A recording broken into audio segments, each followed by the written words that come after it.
Aussie Lawn Stars is the first podcast in Australia for the lawn and garden maintenance industry. Hi, I'm Gary Ashton, and my goal is to help businesses survive and thrive with a sharp focus on business systems, skills, and checklists that will ensure you know what will help you stay in business and succeed. With an extensive back catalogue of interviews from our diverse industry, I look for stories, the success tips, and the hard lessons learned. Sometimes we focus on tools and trailer setups and the brands that are the backbone of our support network, but mostly I am driven to find you evidence of what you can do or what you can change to ensure you win. Welcome to Aussie Lawn Stars. Benny's back in the dungeon. How you doing, Ben? Good, mate. Thanks for having me back. It's been a long time, and I get a call from you every now and then. And it's like, oh, we need to hook up and do something, but we're making it late at night to fit with the dungeon theme, and we want to attack a bit of a hot topic at the moment. Yeah, cool. No, look, I mean, since I don't have my own podcast anymore, it's good for me to jump on and be a guest every so often, and Yep. I sort of I don't miss having a weekly podcast, but I do miss like all the best parts of it. You know, people Yeah. saying like, "Oh, I enjoyed that," or "It's good to catch up with you," even though they're only listening to my voice. Yeah. So it's good. I don't really get that anymore. So thanks for having Yeah. me. No worries. I got a request from Luke Smith to do one with him as well, so we're going to have a bit of a celebrities of LMCA coming through. Yeah, I mean, I still am on LMCA. I just don't engage as much as I used to, but Yeah. um, I do miss that engagement. So Yeah, well, I'm not on LMCA either at the moment, but I am back on Facebook. I'm on there as Jerry Brown. actually, you know what's funny about that? And like, I wasn't doing any stalks or nothing. Oh, sure, sure. Um, but I happened to notice you must be friends with Vicky, Yes. and I was like, "Who's this?" Um, and then I figured out pretty quickly it was you. Yeah, I was just Yep. like, "Who's Jerry?" You know? Who's Jerry Um, when he's not on? yeah. Yes. So I actually changed the name after I jumped on, which almost triggered Facebook to go, hang on a minute, you're brand new on Facebook and you changed your name already. You're a bit suspicious. We'd better dig into this. So I was like, oh, back off. Just pretend I'm a normal person. See, I don't know why he didn't go for like an awesome classic name like McLovin or something, you know? Yeah. Well, so many things I could have done, but I was trying to fly under the radar. Uh, it's hard to do that, but I'm still sort of under the radar at the moment, slowly building it up. Yep, But yep. I've created a new Facebook group recently. One of the reasons is because I'm not in LMCA, and the other one is just because there seems to be a bit of a call for people wanting a Facebook group that sticks to important stuff in the industry. Yes, yep. And there always will be. Yeah. So we'll see how that goes. It's small at the moment, but building it. Yeah, sure. Yeah. But Ben, we wanted to hit a topic tonight that has come up in LMCA, and that topic is around whether you would actually weigh up, do I prefer an Australian made product? And I think this comes across multiple countries because traditionally you would say you've got your Maruyama or your Shindewa made in Japan. A lot of our industry products are made in the US, and now more and more products have that made in China badge on them. Yeah, absolutely. I mean, there are so many variables. Like, if we're talking about Australian versus Chinese or Australian versus American, you know, Aussie versus Japan, whatever it is, Yeah, there is really quite a bit to unpack. Like there's a lot of variables there. yeah, And the big question is, for the industry, would you pay more for an Australian product? that's what it comes down to, isn't it? So, I mean, the idea of having an Australian made product is good.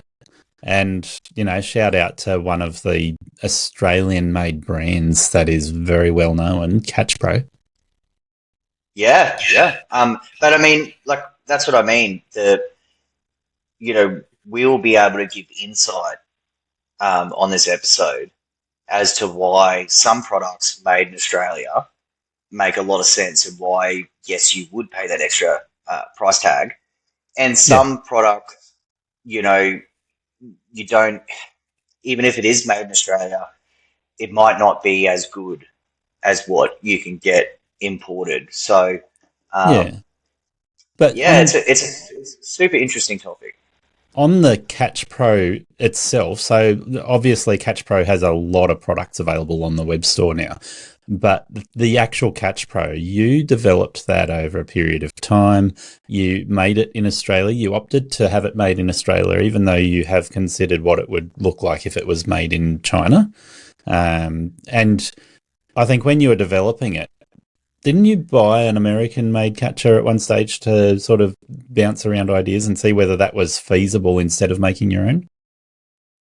Yeah, so hey, we're jumping right in, and the first example is going to be the grass catcher. So, to answer your question, I did import a grass catcher first, but not for manufacturing purposes. I actually imported it for my own business at the time. Yeah, And honestly, like after I used it the first time, I was like, I immediately, like, my mind got thinking. Um, yeah, and the, like the original story is that I went to them for a distribution deal. And when I yeah, didn't get it, that was when I was like, I'm going to make my own because I felt strong enough that there would be a market or some sort of demand for this actual product. yeah, In terms of it being, an Australian made product, it had to be that way at that time yep, for developmental reasons, like the whole R&D. yeah, Um, like you really had to make the product first, yep, and that's generally what would happen. Like if you were an Australian manufacturer, um, or if you were an Australian that was developing a product, most of the time you would always make it here first so that you had yep, something. And yep, then you would take your manufacturing offshore.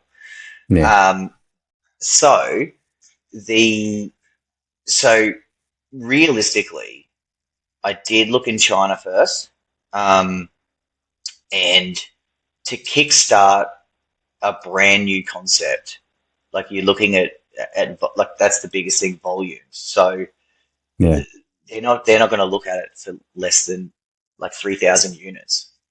yep, Um, and so we decided that the Catch Pro was going to be an Australian made product. Now we did make a unit in China through what at the time was a potential Australian or global distributor. yeah, So a unit got made in China, and I can tell you, I mean, the product is very different now to that very first catcher that we had. But if you line those two grass catchers up, the Australian made product and the China product, there was no difference. yeah, Everything was made exactly the same. And people yep, could question, like, oh, what quality was that aluminium or whatever. yeah, Um, that catcher is out in the field somewhere. Like it got sold as a prototype unit, so someone does have it. yeah, But the even now, like we are close to the volumes where we could take the catcher offshore, yep, and I would be happy to do it. It's just that you are investing. Like we sell roughly 1,000 catchers a year. So yeah, if you were to get through, you're looking at 3 to 5 years worth of stock to make it worth it. Um, yeah. and and just in our business model, it just doesn't really suit us. Um, So I guess there's a couple of things you've said that are interesting there, Ben. One of the things that is going to stand out is how many products have the Australian made badge on them, but a lot of the product is sourced from overseas anyway. And give you like a quick idea. If you look at a zero-turn mower, there's not. I don't think there's any that have got an Australian-made badge on them, but most of them are made in America. Where's the engine come from? Probably in China. Depends on the Yeah, brand. so I don't have all of the information in front of me, but even if a product, I'm pretty sure, even if a product is just assembled in Australia, it's still not really enough to say Australian made. Yeah. There are exceptions. So everyone knows we sell bad workwear boots, and Yep. they're completely made. They're completely made in China, and so Yeah. they just get made. They get ripped all day long. People are like, oh, go mongrel boots or whatever, Yeah. because they are Australian made. Yep. But the real story is that those boots, they're actually made in China, Hmm. and they used to be made in Australia.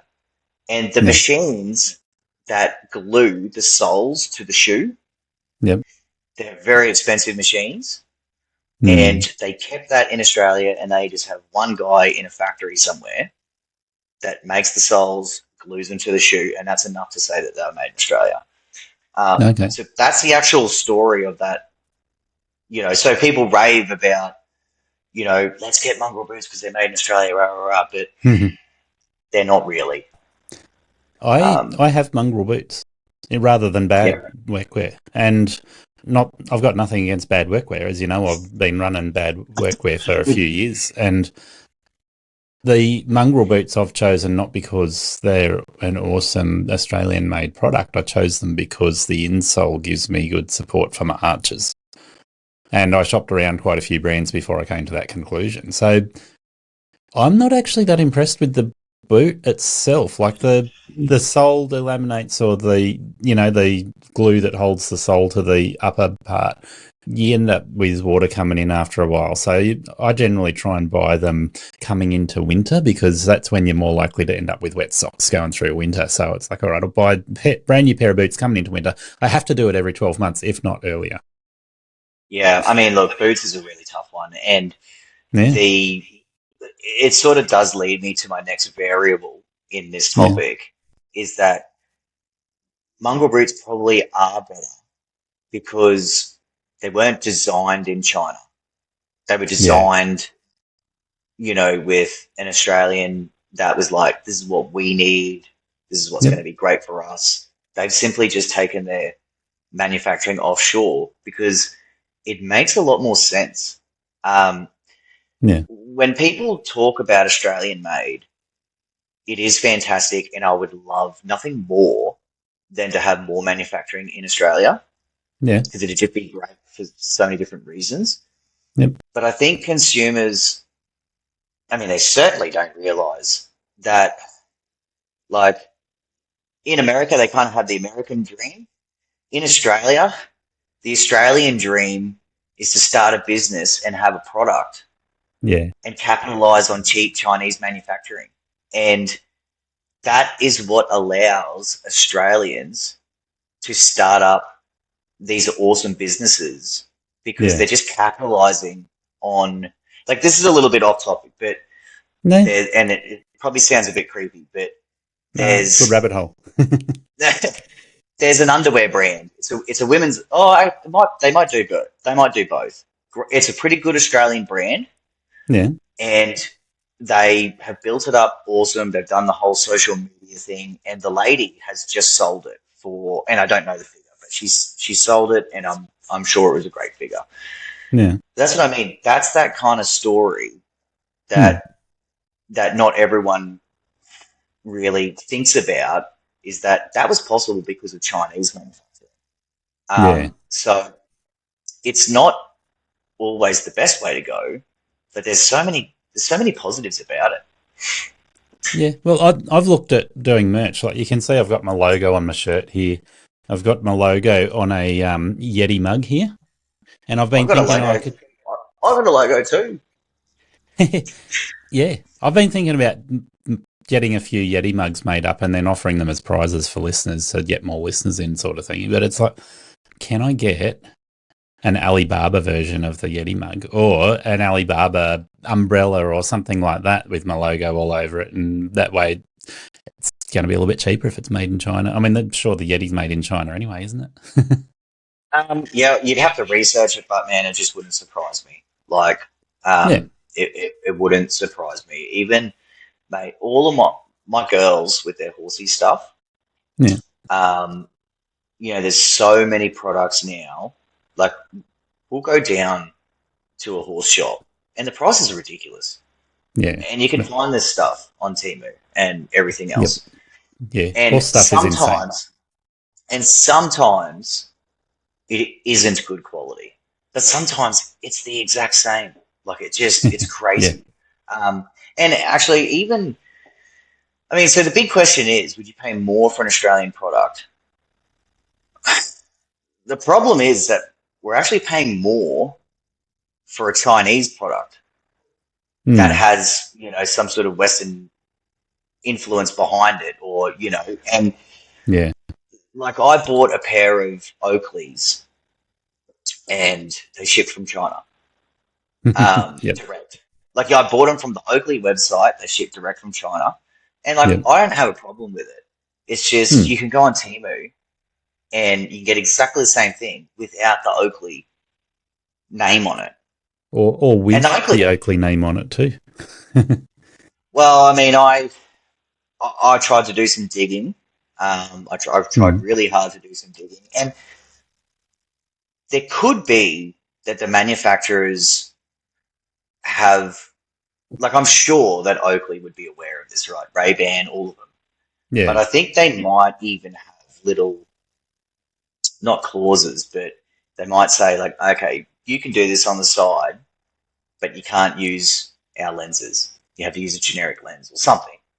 Yeah. Um, Something that differentiates and makes sure the quality is not a good match. yeah, yeah. So Yeah. it's pretty crazy, I think. Yeah.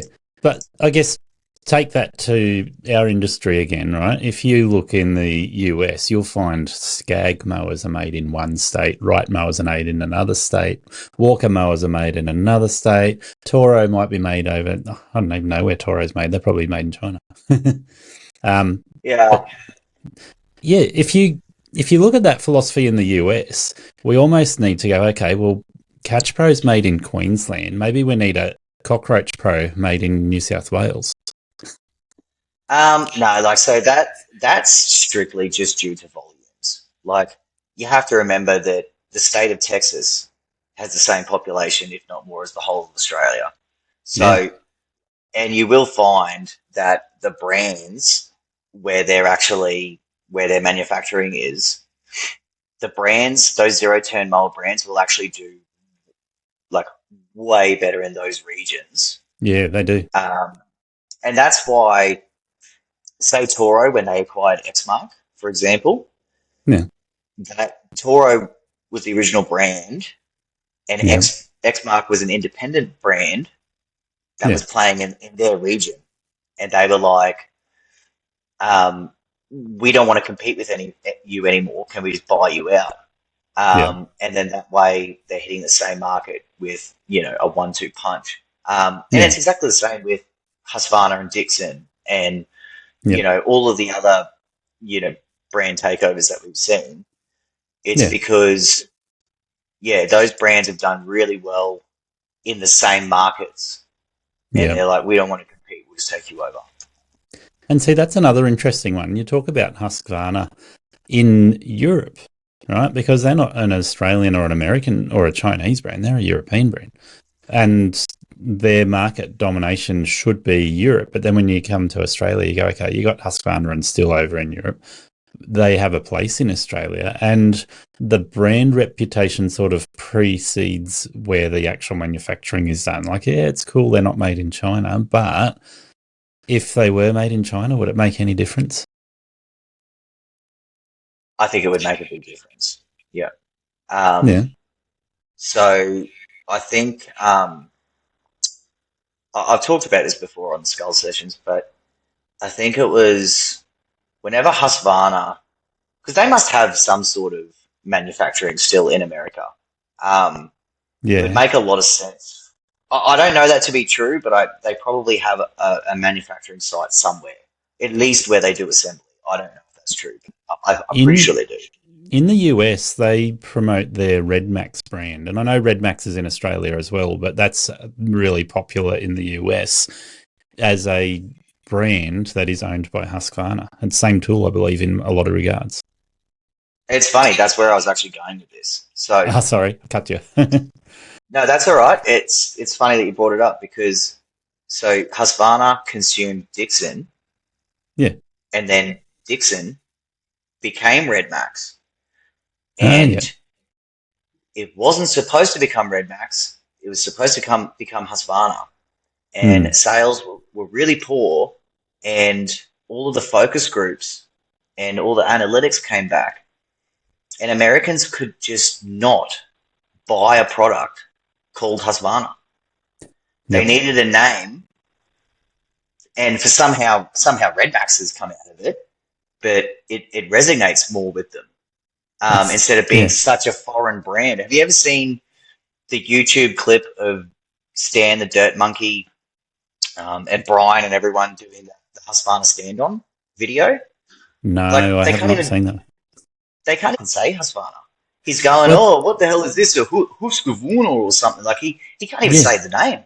Well, you've got to, if you were going Um, to say it right, you've got to do that. You've got to go, Husqvarna. so yeah, that's how Red Max came about. It was just because Americans could not purchase a brand that where the name just was so foreign to them. Now, And do that you is similar reckon? to Echo. It's similar to why Echo is called. So Echo was a brand before it merged with Shindewa, but Yep. that is the reason why Echo is sold in America, and Yeah. all the Pacific gets Shindewa. Yeah. And we prefer Shindewa over Echo, funnily enough. But do you reckon Red Max is intentionally made to sound like redneck? I have no idea. I have no idea. Like uh, it, to me, it's a weird name. Still, Red Max. Mm, Like to me, it sounds like an Aldi brand. yeah. Um, But in the southern states, I think you'll find that redneck is sort of a badge of honor. It's not a denigrating word. It's actually something which they own and they love. yeah, I feel like I do. If I was American. Oh, yeah, me too. You look at all Although, the, aren't they racist? oh, how I mean, many they listeners used to will. be for sure. They used to Yeah, be for sure, but I'd say maybe it not goes these with the days. territory, right? Like it definitely would be a part of the culture. But I think if you're denigrating, you sort of push past rednecks to hillbillies and things like that, and then you Nah, might get I'd into be. racist terms. Yeah, I reckon I'd probably be. Nah, hillbillies aren't racist. They're just bums. yep. But yeah, once you're in the South in America, you're pretty much racist, guaranteed. Yeah, okay. I'd love to go there one day. I'm hoping to go over there for the GIE. Can I call it that? Equip Expo. Yeah, It's always going to be GIE to us oldies, mate. yeah, that's it. Fingers crossed, I'll be there this year. I'm just waiting to see if Trump's going to Yeah, blow anyone else up. yeah. Look, I mean, I would go to that, but that's not why I want to go there. I mean, if I'm going to go there, I'm not going to fucking go to Fair enough. There's so many things you could do. I've been trying to convince my wife to come to GIE and saying, you know what, it's a business expense if you come along for the show, but if you just go and visit your friends, it's, you got to pay for it yourself. Look, it would be. Look, it'd be a fantastic experience, and I'm not saying that I wouldn't ever go. It's just that, yeah, if you're going to spend what 20 grand or whatever Yeah. it is that you're spending, um, go to Disneyland, or I want to go watch the 76ers play. I would just love to go and do all that stuff. Yeah. Proud of the country. It looks good. Yeah. But I reckon this year is just a little bit volatile. Trump's up to no good. If you're out there tackling strata sites, commercial grounds, retirement villages, or those tough summer acres, you know a full commercial mower makes all the difference. That's why more commercial contractors are switching to Right Standers, the original stand-on mower, available in Australia through Cox dealers nationwide.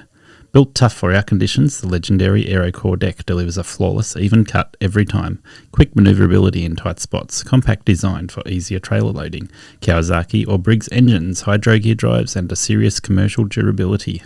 Stand instead of sit for less fatigue, better visibility, quicker jobs, and more profit in the bank. From the Standard B for great value to the X or ZK for next level performance, everyone is raving about the upgrade. Head to rightmowersaustralia.com.au or your local dealer today. Be sure to mention Aussie Lawn Stars.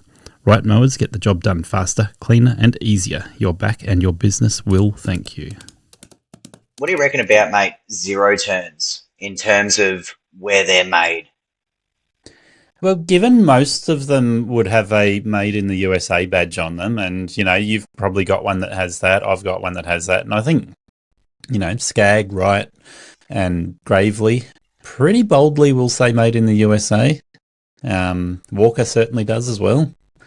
So if you take it from that perspective and you're going, okay, would you buy a zero turn or a stander that has, is Chinese heritage? I'm going to say there isn't a good reason to say no. It comes down to a couple of factors around trust and honesty, integrity, and going, okay, and that raises, the good old Rosebud Mowers one. It's Chinese made, right? It's imported by Will. And he's putting his name out there, which is a really bold move for Will. I think I might have to sneak down and give him a hug when I'm down there at the end of March. Yeah, I mean, look, this one, there's a lot to unpack with zero turns. Because now there is no Australian-made zero turn or ride-on mower. That's it. And realistically, when there was, which we had Cox and Greenfield, right? And Graydon as well. Yeah. We had Graydon. Which I don't know much about. Nobody does.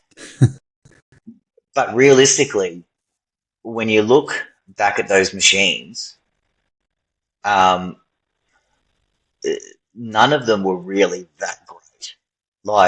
And I'm not talking down on Greenfield or Cox or anything. They had excellent ride-ons, which for that time, that's exactly what Australia needed. And that's exactly what Australians were willing to pay for. Yep. Because in that same market, you couldn't get what you could get in a Greenfield or a Cox.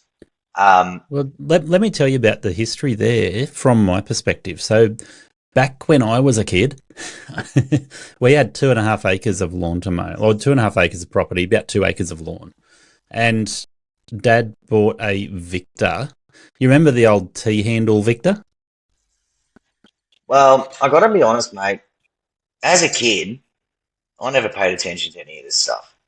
Yeah, so I remember this clearly. The T-handle Victor, I'm pretty sure it had a 3-speed gearbox in it, right? So if you were not careful with the T-handle, you could end up getting stuck on a slippery slope somewhere. But if you were on a little bit of a slope and you got it in neutral and you whacked it into first gear, you could do quite a wheelie on that thing. And that's not a zero turn.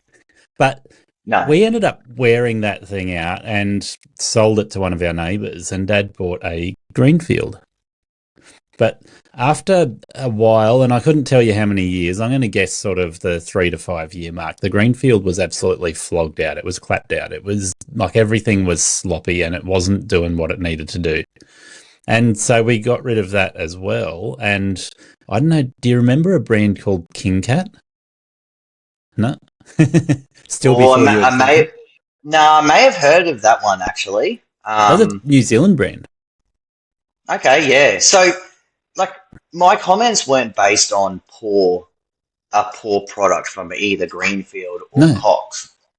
No, especially not in the 80s and 90s with the ride-on mowers and I don't know for sure either one of those brands. I think they were the first brands to have a hydrostatic, the forward and back on the same pedal, rather than changing gear. Yep. I'm pretty sure that's true. We But didn't when have you the move, hydrostatic on ours. It was a chain drive.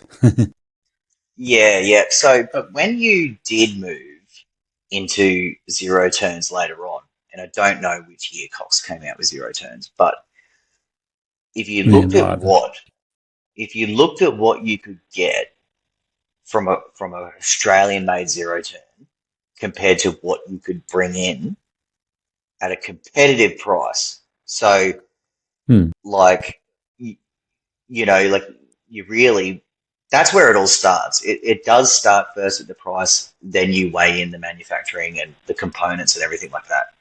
Yeah, Australia could never, we could really never compete on any level yeah, with like components, design, the way that they drove. Like when when the zero turn started coming out with plastic molded fenders and fuel tanks and everything, hmm, Cox was still folding metal armrests and fenders and things like that because yep, and this is the problem that if you want to make a fuel tank like a injection molded fuel tank, yeah, it's like I mean this is nowadays numbers, but it's like hmm, over $30,000 for a plastic mold, and um, yep, the factories in America they are doing enough volumes that they can invest in that and know that they're going to have those same molds for however long. yeah, Um, so that kind of brings us to let's use Will for example from Rosebud. He's got the for anyone who doesn't know, he's bringing in the Reaper stand-on mower, and there's a few other names of yeah, sedans and stuff. But and it's a China-made product. yep, And if you go on Alibaba, you can view that product in its generic state, and you say, "Oh, I can bring this in for X amount of dollars." But Will he, he went over there, and they basically redesigned that mower from the ground up. So yeah, the towers were too short. They had the wrong hydros. The pulleys were not in the correct place, and yep. the deck didn't discharge grass. So if you jump onto Alibaba and buy one, you're getting one of those ones that is not well thought out and it's going to give you grief. Well, we'll see how honest the manufacturer is. Um, True.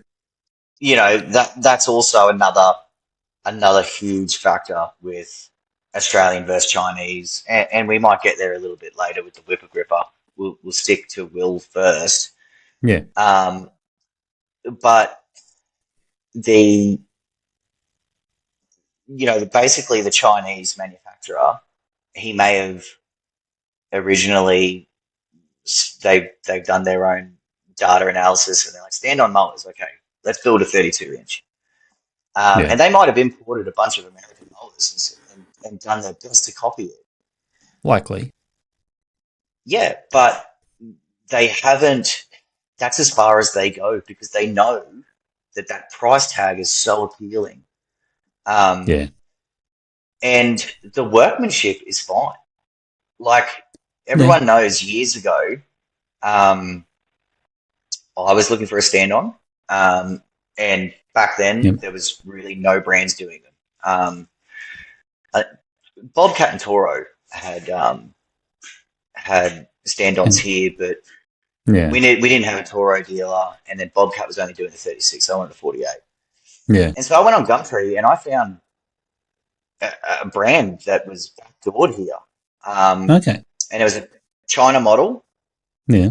and I just went balls deep, bought it. It was like I think it was 5 grand or something, Yeah. or it might have been maybe it was 7 grand by the time I got it here, and I was very impressed Yeah. with all the welding, the components, But that was a situation where Americans designed that mower, Yeah. and they were being actively sold in America Yeah. as a particular brand. And it wasn't a pop up brand; they'd been around for like 20 years.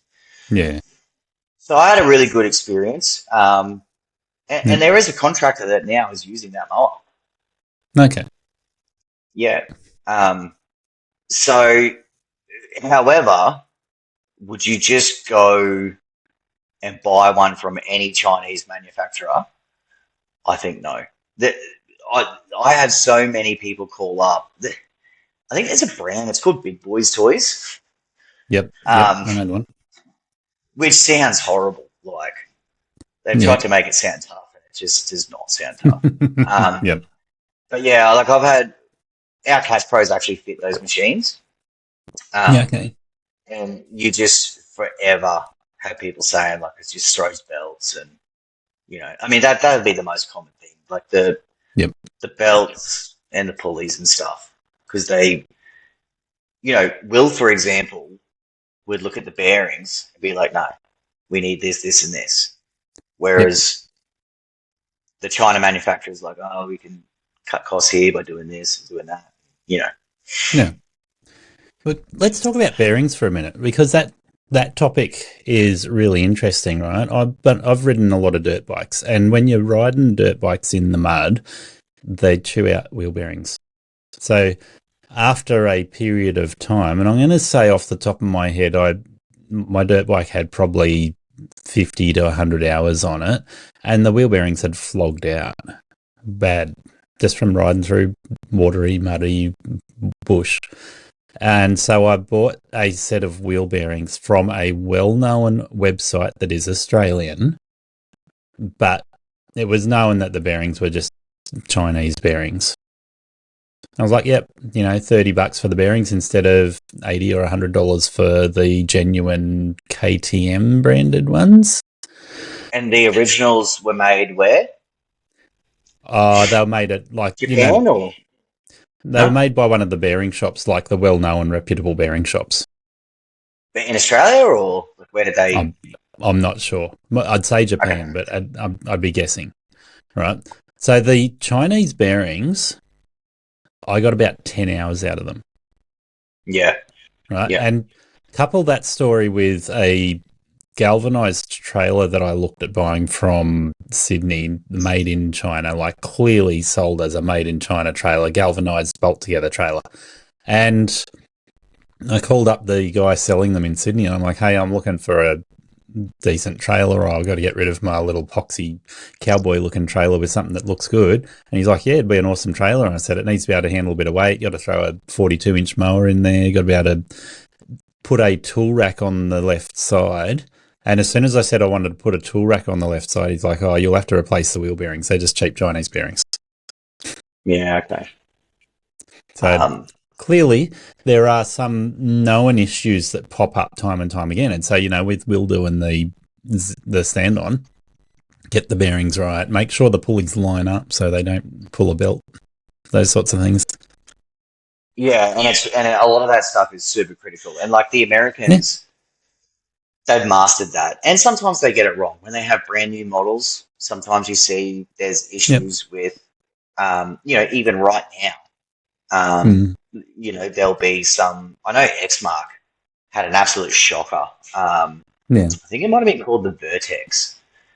And yeah, I think I know the one you're talking about. It was about. this funky as design, and just the way that they had redesigned that, it just didn't work.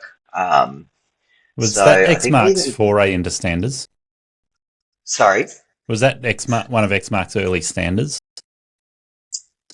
Not really one of their early ones, no. Like it was, it popped up a few years ago, but I mean, they had incredible standards before then. And they sort of, and I mean, it's funny, after that Vertex, when they shit the bed with that one, they just copied Ed Wright's ZK, like straight up. Yeah. Like it's disgusting how, like it's actually disgusting. Yeah.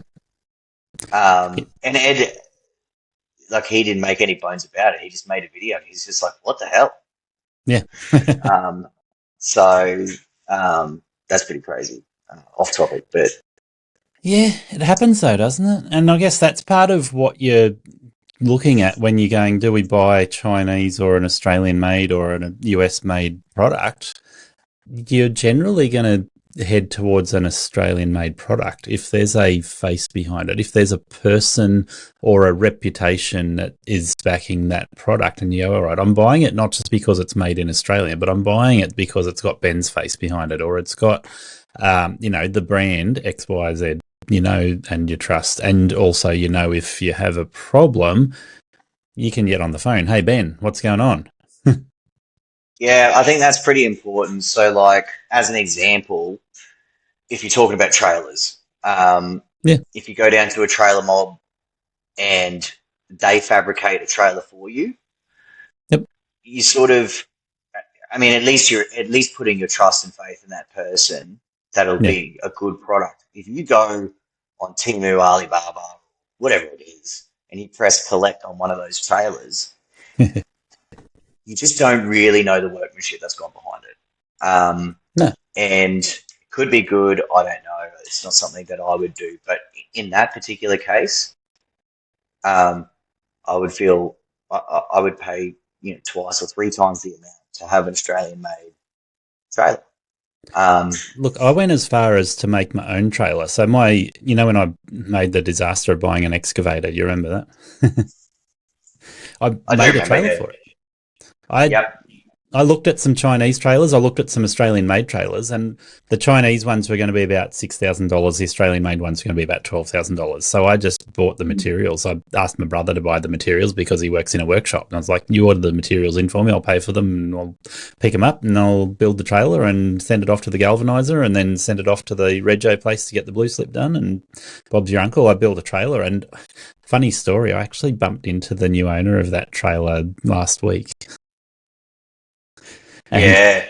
I said to them, "Oh, that trailer was the best trailer. Like I made it, I designed it, and when it was towing behind my car, you could not tell it was there. It just towed solid and straight and didn't budge, didn't bounce, didn't rattle. That didn't matter if it had the excavator on it or a lawnmower on it or nothing on it. It just was perfect." Yeah. So hey, speaking of excavators, right? Yeah. I've noticed there's heaps of cheap Chinese ones that you can Oh buy, yeah. and other earth moving stuff. And I think what's important to know as well while we're on the topic is Mm. that, let's say you're an excavator driver and you're going to be doing crazy amounts of work, right? It doesn't make any sense to go and buy a Chinese excavator, for Yeah. warranty, build, Yep. all of this stuff. Yeah. But if you live on 5 acres and you know that, well, I need to redo my driveway with gravel, and then I might want to put a hole over here. It might Yep. be handy for me if I'm scraping this one day. Yeah. Those things make sense. Yeah. So that's where I keep coming back to all of these variables. And it's like the same Mm. thing about mowing contractors. How much should I bloody charge? Or Yeah. how much do I need to make? It's like, dude, like, I don't think there So should be an industry standard there. when I bought my excavator, I looked at which brands had the best reputation, and I bought a 1.8 ton excavator. So, what would you say is the most well-known brand for a small, like a 1.8 ton excavator, off the top of your head? Oh, I don't know. Do Caterpillars, like, do they make the small stuff, or is that only They big stuff? they do make a small one, but they're not the first brand that comes to mind with a small one. I would say Kubota is the first brand that comes to mind with a small one. But I wouldn't have said Kubota, but anyway. yeah, so Kubota is probably the biggest, like the most popular 1.8 ton excavator. But second Wow, to okay. Kubota, you've got the one I bought, which was Hitachi, and it looks like a Kubota, but it's made by Hitachi. And, the same brand that makes women's personal devices. But Oh, okay, yep. but after that, there's a brand you probably have heard of. It's called Yanmar. And Yeah, I've heard of them, yeah. yeah, so what's Yanmar? Yanmar is, I'm pretty sure, a Chinese brand that makes diesel motors. It might be Japanese, so don't quote me on that. But what they did is they built their reputation on building really good diesel motors for excavators, and so everybody wants a Yanmar motor if they don't have their own brand of motor. And then Yanmar was like, we'll just take it one step further and we'll make a decent machine as well. And because they had proved their reputation with the motor, then people were like, okay, the machine's a desirable machine as well. But I guess that's the thing that comes around, isn't it? If you're buying a Chinese made product and you go, okay, I don't really trust this brand of Chinese electric car, but now that I know they have built their reputation up a little bit, maybe it's worth a look. Yeah, I mean, like I said, I think anytime you have the China brands where they were developed offshore and that manufacturer or the developer, whatever it is, they've just simply used Chinese manufacturing. I Yeah, pretty much will stand by and back myself to say that it's probably a pretty good, well-made product. yeah, So, say for example, you have World Lawn, yeah, um, and I don't believe they have their manufacturing there anymore, but for about 10 years.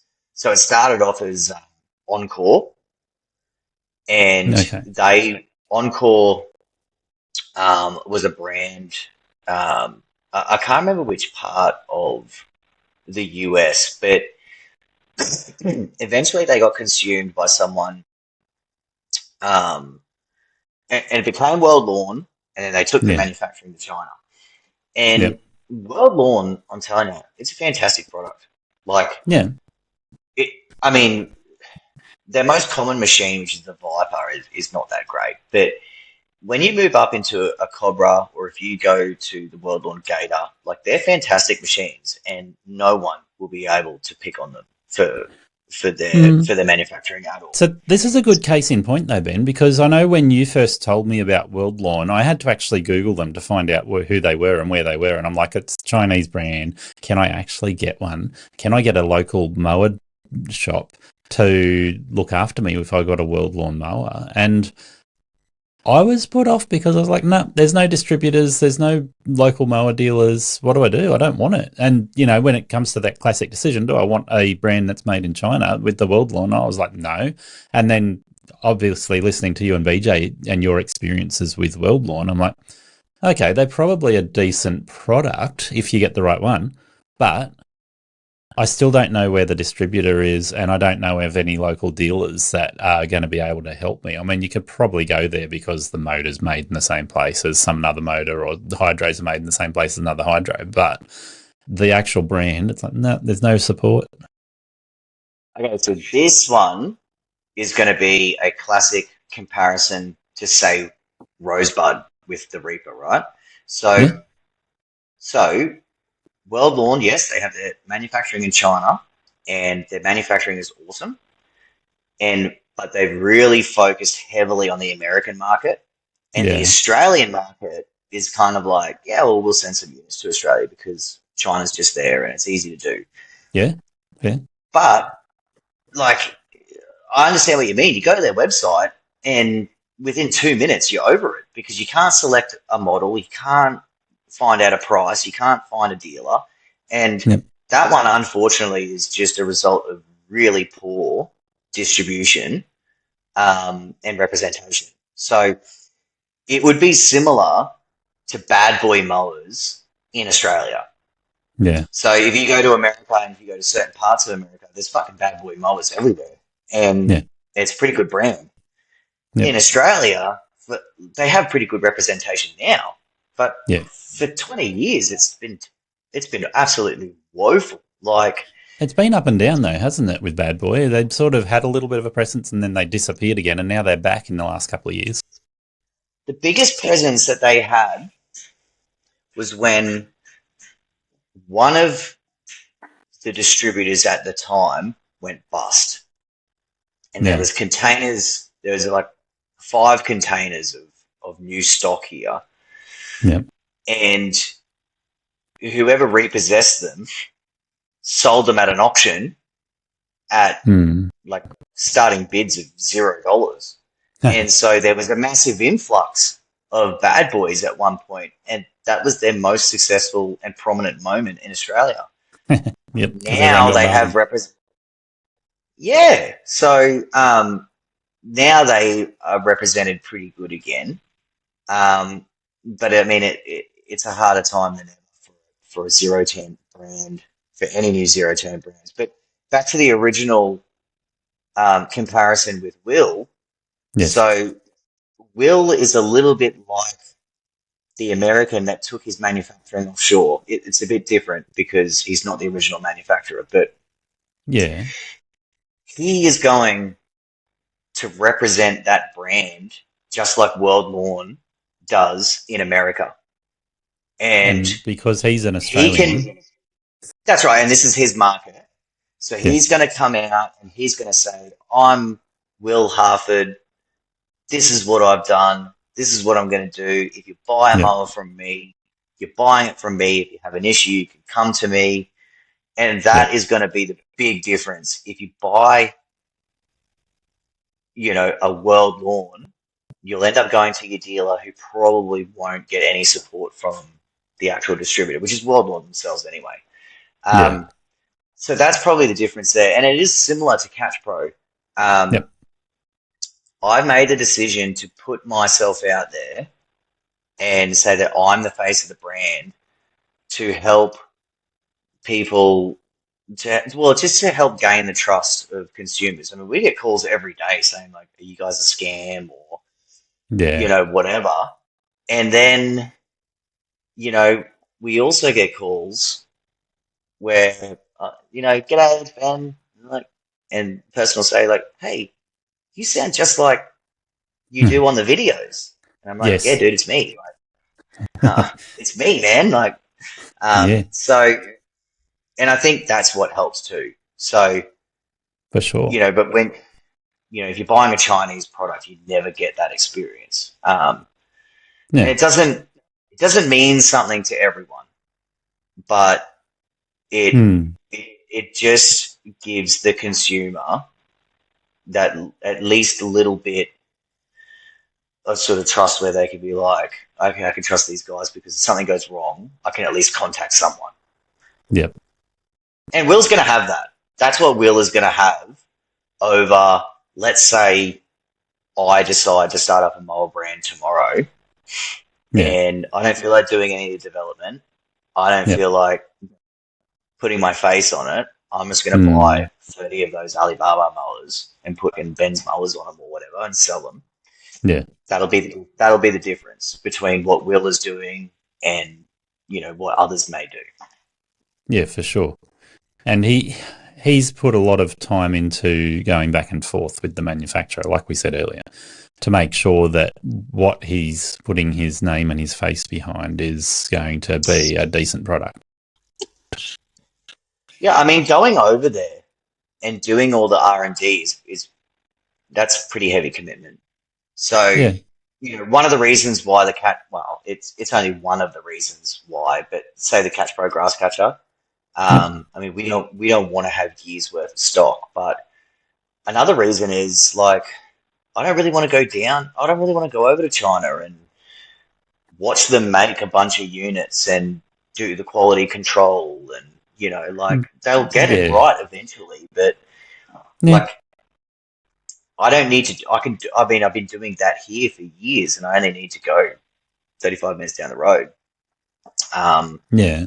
and if there is a problem, it can be rectified really quickly because But Yep. I mean, imagine having 3,000 grass catchers and they've done the wrong fold on every panel. We've had Yeah. stuff like that happen here. Um, Yep. but you're talking 100 units as compared to a couple of thousand. Yeah. It's a big loss that you got to wear if you do 3,000 units and they getting chucked in the bin. Yeah, I mean, I'm pretty sure we're about to throw 900 mower blades in the bin, Ooh. Yeah. which That's rough. is like it's thousands and thousands of dollars on a Mm. cost level, Yeah. and it's a few thousand more on the retail level. Well, let's take a segue on that at the moment. So, cost versus what the customer's got to pay for something. And I'll preface this with a little story. So, back when I was young and we were, running around on a greenfield or a King Cat mower doing our 2 acres, My dad was a teacher at the local private school that I went to, of course, and the caretaker had struck up a deal with the local mechanic. So, local mechanic here had decided to do a trip over to the US, scouted out, half a dozen left-hand drive American vehicles that are like muscle cars, sports cars that are interesting to people. Got people to put money down on these vehicles and give you a bit of an idea. Like, pick up a American Porsche 911 for $5,000 that was secondhand, put it in a container, bring it back here, convert it to right-hand drive, get it registered in New South Wales, and Bob's your uncle. You got a fairly cheap, nice sports car, right? So this mechanic had started doing this trade where he'd go over there, he'd fill up a few containers and bring them back. So the caretaker at the school was like, oh, while you're doing a load of interesting cars, can you source a Skag mower? And I think originally he might have ordered a Walker mower for the school through this same system. But then he went and asked for a Skag. And then he went and asked for another brand, right? So the local mechanic had brought in several lawnmowers from the US in shipping containers where, he was capitalizing on this as much as possible, bringing in as many things in one shipping container as he could.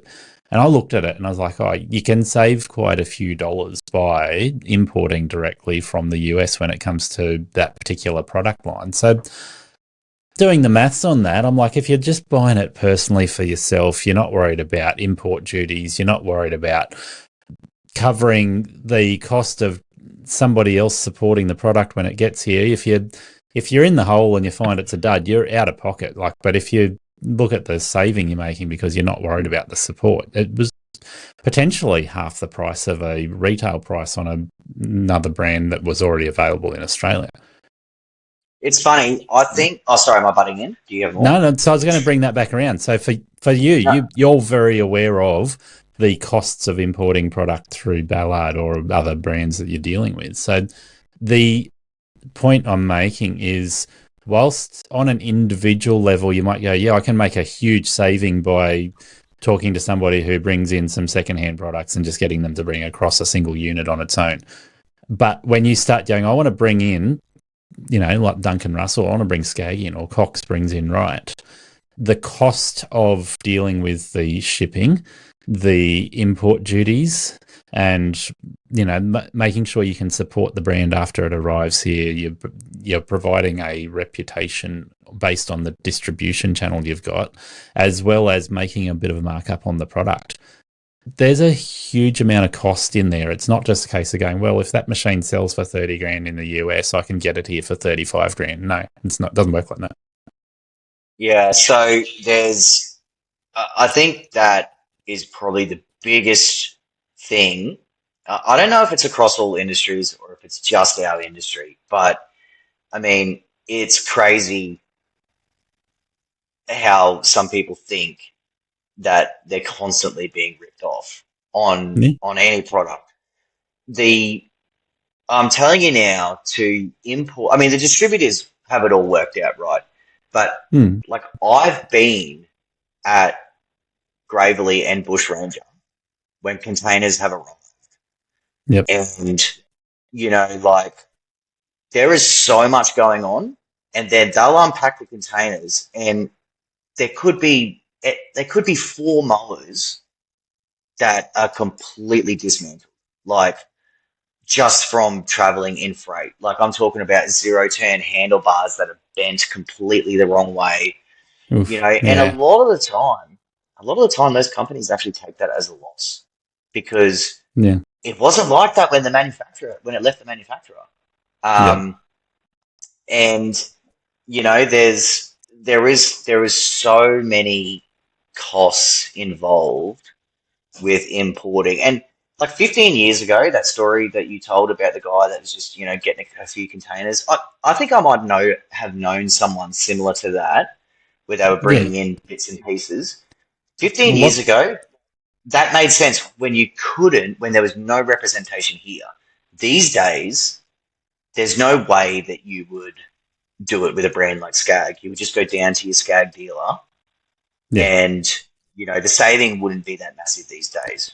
Like Well, you would just pay the extra one of to those have it guys, fully for, assembled. And sorry, one of those guys who was starting that back in the 90s is probably now responsible for bringing in your Dodge Ram, right? So he's grown his import distribution business from I'm bringing in a couple of secondhand cars to I'm dealing with Dodge on brand new vehicles, importing them into Australia and getting them certified as approved for road use in Australia. So do you find, I think ASV is one of those companies you see around at the moment that specialises in distributing brands from overseas in Australia, and you'll find there's brands that are specific to different vehicles or other things. So it's, take International Mowers. They are now the distributor for Skag in Australia. So they've taken that model and gone, let's bring in enough machines at once that we can provide actual support for that. And,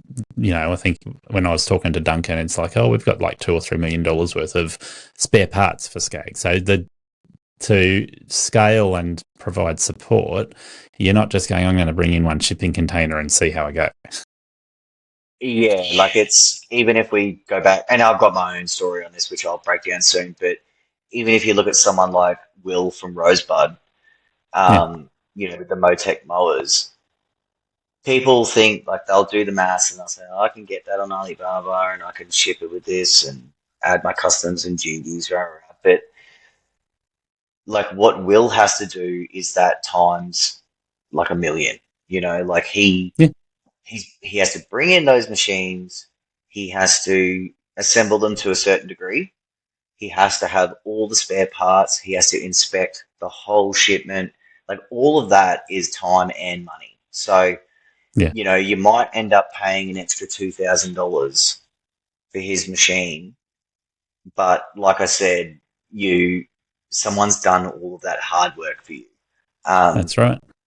when I so we have like 4 or 5 products that we used to import from Ballard that Yeah. we just make ourselves now because after COVID, shipping went up so much that you're paying the shipping companies like thousands of dollars Yeah. for like so. We'll just take the T Rex as an example because that's one that we make here. Mm. And I used to be like I could buy it at a pretty reasonable price, and I could put my margin on it and add in the shipping, and we Yep. could sell it for. Anything from Ballard is going to be expensive anyway. Is Um, is that the one that goes on the side of the mower for your whip? yes, yep. So Yep. I need to um, order one of those. yeah, so great product, right? Yeah. And like it's not a high volume product, so we bring in like 10 or 20, Yeah. and they, like the shipments were like thousands of dollars, and you have to add it into your retail pricing. And Yep. eventually, I went to Corey and I thought, can I just get this made in Australia? And the product cost us a lot more to make here, but we're paying the Australian manufacturers instead of these shipping companies. Yeah. And the product is easier to obtain. So, Yeah. like, we don't have risks of products. Like, I've had shipments that sit in Botany Bay for like 3 weeks Yeah. because a customs agent didn't send me an invoice.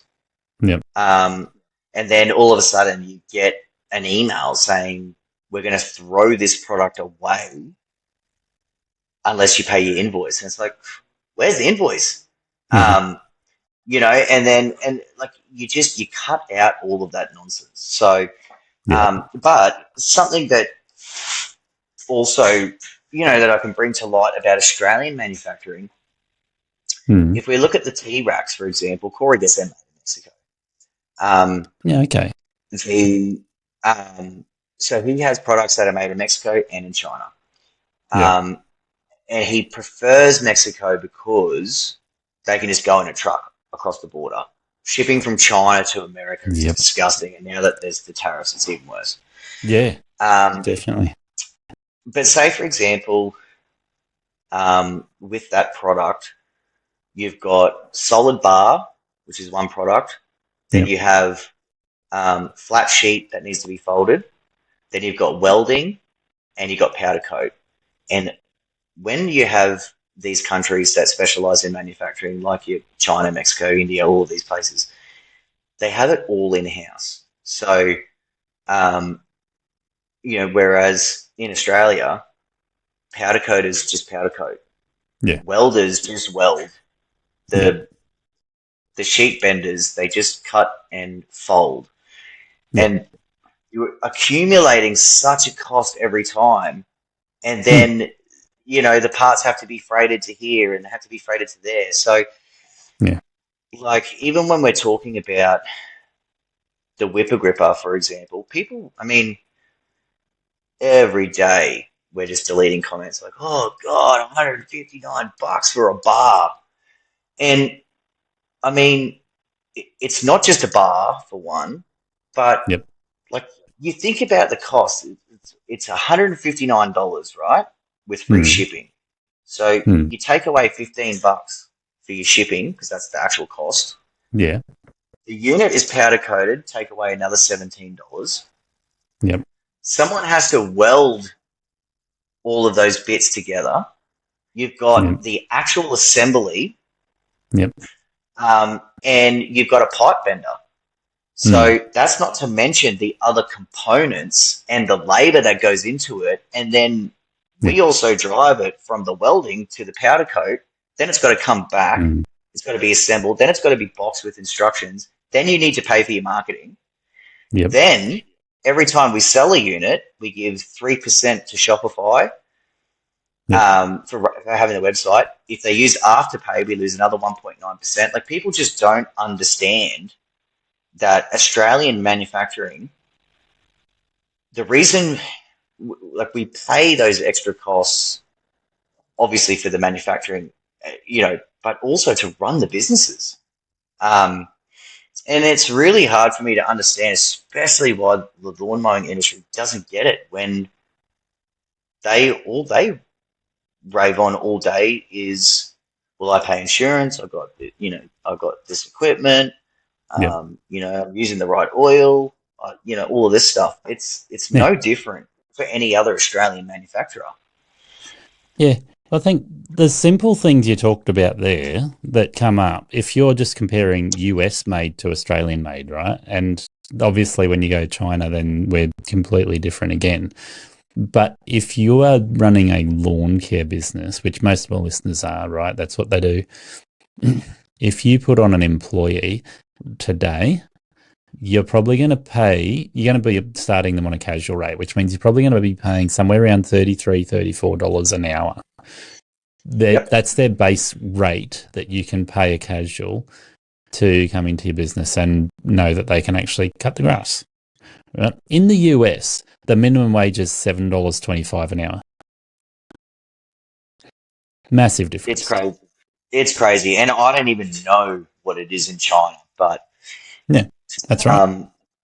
But the reason why the manufacturing is so cheap is because of the average wages. Like, you're going to pay an Australian to, if an Australian has a job where they pick up a bolt and put a nut on it and pass it to the next person, and they do that for 8 hours a day, are you going to pay them $40, or are you going to pay China whatever it is that, I don't know how much they charge, but $3. It's significantly less. It's like, it's crazy how it's not just the components that they've set up, but the labor itself is so cheap.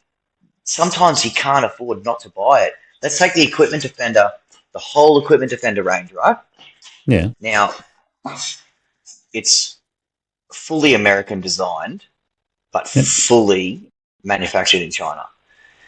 That product is the best Chinese product that we sell. And we never have issues with that product. Everyone is absolutely thrilled with the product that they receive, the way that it functions, the way that it looks. Everything about it is like 5 stars. Yeah. And that's not coming just from me. That's real customer feedback. And I'm telling you now, like, you pay $500 for a rack in Australia, right? You could not get the one main pole that has the locking mechanisms with the, all of the stuff on it, you could not get that made in Australia. Just that one pole, you could not get it made in Australia for a competitive price to what the Chinese are able to pump that out, and at such a high standard as well. But just the manufacturing processes they use to make the equipment defender, like I'm pretty sure that main pole you're talking about is cast out of iron, right? It's not machined, it's cast. It's not extruded, it's cast. And to have that process, that manufacturing process where you're having a cast product, which offers a level of strength and durability that you're not going to get from an extruded product or a machined or a welded, fabricated product. You're not going to get the same thing. Yeah, so that's one aspect, and then it's powder coated after it's cast, right? So it's made to a high level of standard. The precision is really spot on. The finish is spot on, and they can duplicate that because of that manufacturing process. If you want to do that in Australia, yeah, sure, you could find a way to do it, but you're not going to just walk into a manufacturing factory in Australia and say, hey, build me a cast iron product that's similar to this, and then come up with a reasonable price. Yeah, like the investment would be huge. And like, so for example, if you talk to Paul Sheehan about manufacturing just a push mower in Australia, it's millions upon millions of dollars for just the tooling. Yep. And like they've calculated, for example, on a zero turn, that if they were to make an actual zero turn and made in Australia, it would take like 5 to 10 years to break even. And that's selling at a high volume. And that's the really unfortunate part about Australian manufacturing, is all your setup costs are just, and that's why, say like where the Catch Pro's made, they make parts for skip bins, they make parts for trailers, they make parts for Cox mowers actually. They make parts for like big time Australian companies. They can't, it's like, you wouldn't buy a laser cutter and a press brake to build Catch Pros 24/7. Because you would never turn a profit, ever. I'd like to say you're wrong there, Ben, but obviously you've done a lot more research than I have when it comes to that. And I've tinkered in looking at, what would it cost to buy a laser cutter? But then if you're comparing a laser cutter that can do like a key ring shrinket compared to something that can cut a 2 meter by 12 meter piece of aluminium and stamp it out ready for making Catch Pros, it's a completely different scale. Yeah, like there'll be exceptions. There'll be exceptions to all of this, but you have to have. I mean, you don't have to have a. You have to have a market that is like a household item. Like that every household needs and wants, and that will continue to buy the product. It's not. You won't do that for niche products. So even my first idea for the Catch Pro was going to be a plastic grass catcher. And the setup cost for prototyping, and that was for an Australian to design the mold, but for the mold to be made in China was like $60,000 for just 2 parts. Prototyping. We needed several parts. So like you're not going to spend $300,000 to $400,000 prototyping something that might not work. So can I ask you, go on. If you were to do a new Catch Pro design now, and you go, okay, I've got 10 years in this game now, I've got the ability to actually sink $60,000, $500,000 into this if I really want to, is it worth it? Now? Well, unfortunately, like all these years later, that 60,000 is probably doubled.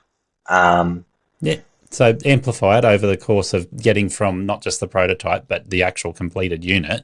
You spent $500,000 maybe back then. I'm not sure exactly. Look, I'm sure it would have been cheaper than that back then. Yeah.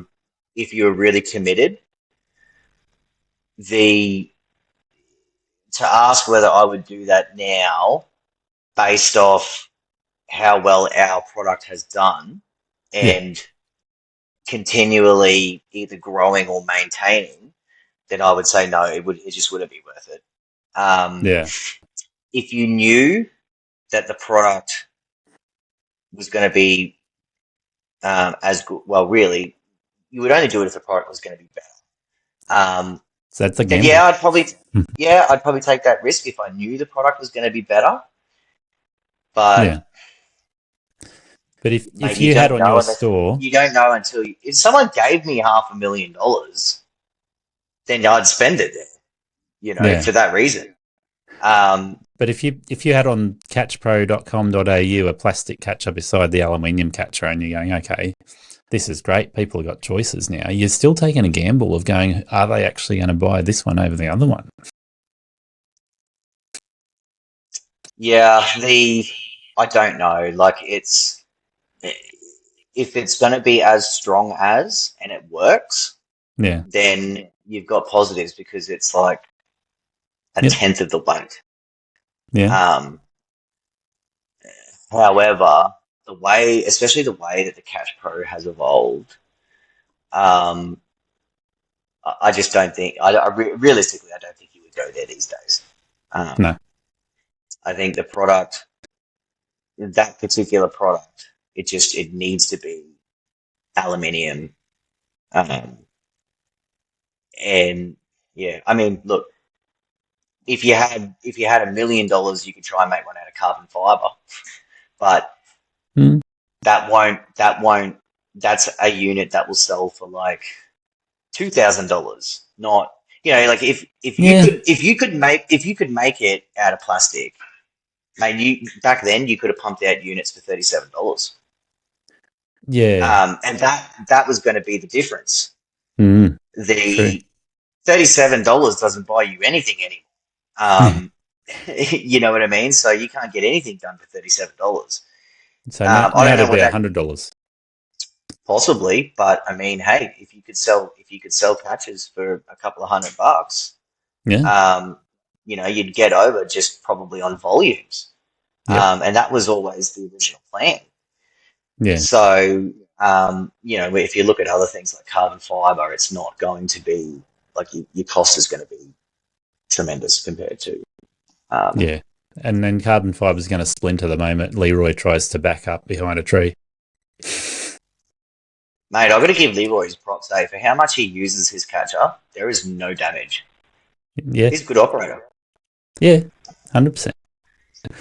Because I would have thought, like Leroy's, we work with him now as no secret. So, Yeah. I would have thought, oh, I've done this, I've done that, I'm doing all this filming, but I don't hear from him. He never has an issue. You'd expect him to be your worst customer, being in Logan. No, I give Leroy a lot of props. And he deserves He it. doesn't, yeah, like he doesn't ask for much, and he had that horrible knee problem, and Yeah. so but he's just as happy as anything, and he just enjoys the industry and Yep. loves making content now, and he's such a creative dude. Like, Yeah. you saw the LLE video that he did with the? Did you see that? Was that a recent one, or are you talking from last year? It was a recent one. He did like an LLE promo of like some European interview in a nightclub. I think I know the one you're talking about, actually. Yeah. Yeah, the dude's like full munted and stuff there. Like, I mean, all of that's funny, creative stuff. Like, Oh yeah. that's great marketing. Yeah. I saw it and and it was funny. Paul Sheehan rang me. He's like, "Oh, have you seen Leroy's video?" And I was like, "No." And I immediately, because like Leroy is loose, right? Yes. And he represents them to a certain extent. I thought, oh, he's in trouble here.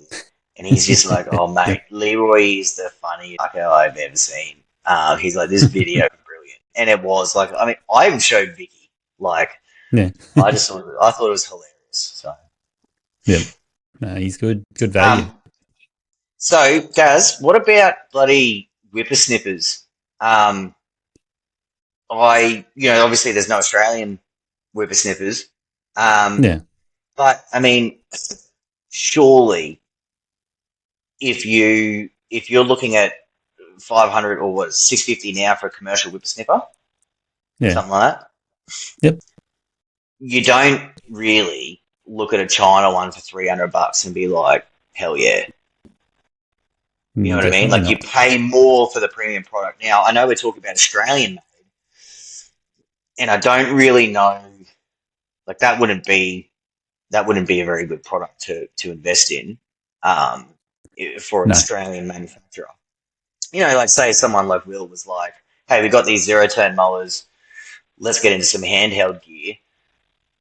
Like, it's always going to be mass-produced in China.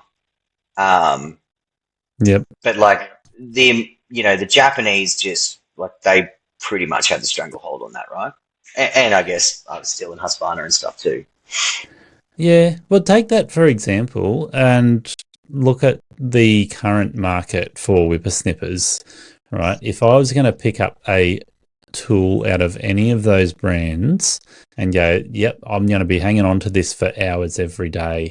It's potentially going to give me RSI or, elbow, wrist injuries, shoulder injuries, all these different things. It's going to be buzzing and ringing in my ear.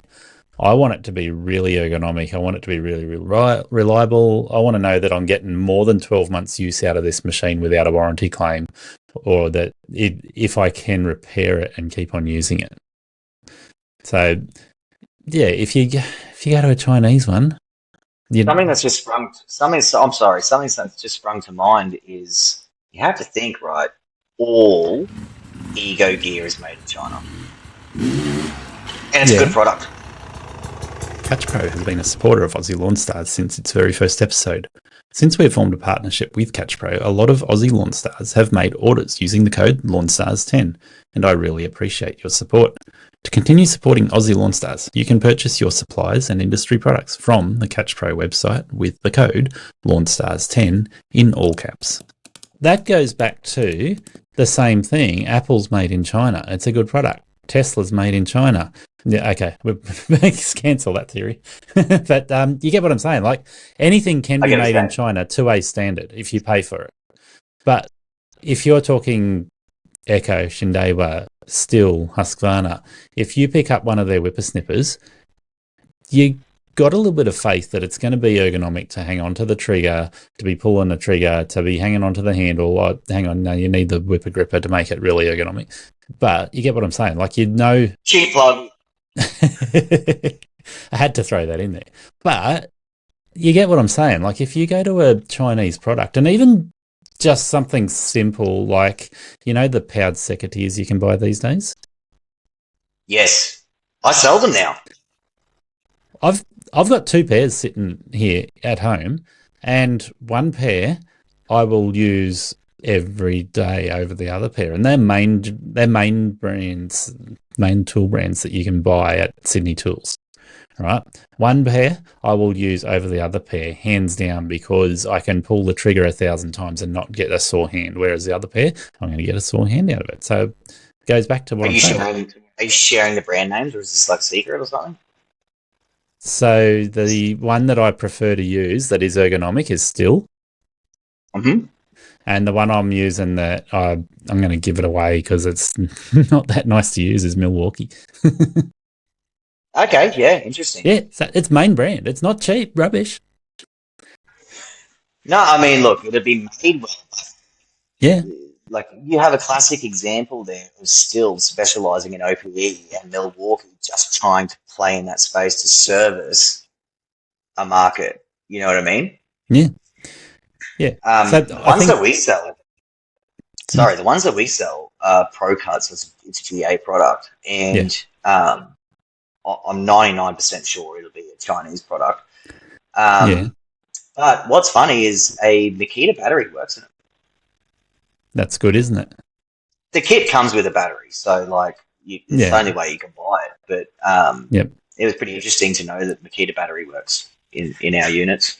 Well, a lot of people have Makita batteries, so that's great because then you've got another half a dozen batteries you can just chuck in there. You don't need to think about, is that battery half flat? You can just go, yep, I've got another battery ready to go. And I've got a Makita charger in the back of my car. It's just plugged into the second battery in the back of my car, ready to charge a battery anytime I want to. Yeah, But I'm pretty confident that that Pro Cut powered secateurs has a fairly good ergonomic feel to it. I can't really compare it to anything. Honestly, like it was. Yeah. It's not it's not a market that we really want to play in. Like we don't really want to sell, mechanical equipment.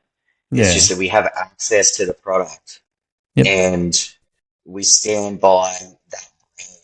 Of So course. let's advertise it. And um, the they could have gone for a much cheaper product, but they Yeah. decided to go a little bit higher. Like it's never going to be a premium in that field. Yeah. But yeah, like if you're a contractor that just I was thinking like we used to use those loppers, Yeah. Yep. and then you when you used to kook it, you used to smash your knuckles together, Yep. and then you get the ratchet ones, and you're like, oh, this is way better. And Yeah. now like it's just ridiculous. So you just walk over to Anthony, he's like, zip, zip. Like Yeah. just doing my video, I like lopped half a tree, just The, went around doing a video. the thing is, though, within that product category, there are probably like 2 years ago, there was nothing. And now there's probably 20 different products available that you can choose from. But when I say 2 years ago, there was nothing, there was something. They were made for viticulture, for pruning grapevines. And they were $2,000, $3,000 for a set of powered secateurs that were on an umbilical cord to a big battery. Yeah, wow. I mean, I always see it as a market that, like, if I was to give advice to someone who's like, oh, what brand should I buy? Like, if you have a Milwaukee drill at home, I would probably say just go and buy the Milwaukee Skid. Like, Yeah. or if you don't have any other brands of stuff, and like, say for us, for example, it's for the people who they want to come to the Cash Pro website. Maybe they're ordering some blades. Okay, maybe we'll just chuck a whipper gripper in here. Oh, what's this? Hey, maybe I could try that. And it just rounds your cart off. It's kind of like, you know what I Yeah. mean? It's not like this huge, big expenditure. I don't know what other brands are charging. Um, Hmm. I didn't do any research. Our retail kind of gets dictated to us and we're not allowed to go below it. Fair enough. Um, Yeah. yeah, otherwise, bloody But dealers go there's a nuts. huge range of prices when it comes to powered secateurs. But let's go back to the whip snipper for a minute, because I think there's a lot of meat on that bone. And what I'm thinking at the moment is, when you're comparing large brands that are available for that, in amongst them you have a Australian company that has the backing of the biggest distributor in our category, RGS, right? So they've developed the brand Bushranger. Now, within the Bushranger brand, you've got a couple of Australian-made products, and you've got a bunch of products that are bought into Australia. Some of them will be Japanese, some of them might be Chinese, I'm not sure. But And some of them American. yeah, so you've got a range of products there that are Australian, right? The Bushranger is the Australian brand, but those products are made somewhere else. So if you look at it from that point of view, I would be happy with any of the Bushranger products to go, yep, I'd put that in my trailer, or I'd use that on my commercial site. Doesn't matter where it is. I'd go, yep, that's comparable. It's going to keep up. Doesn't matter whether it's a Lonson engine. Doesn't matter whether it's a Honda engine or a Briggs and Stratton, whatever.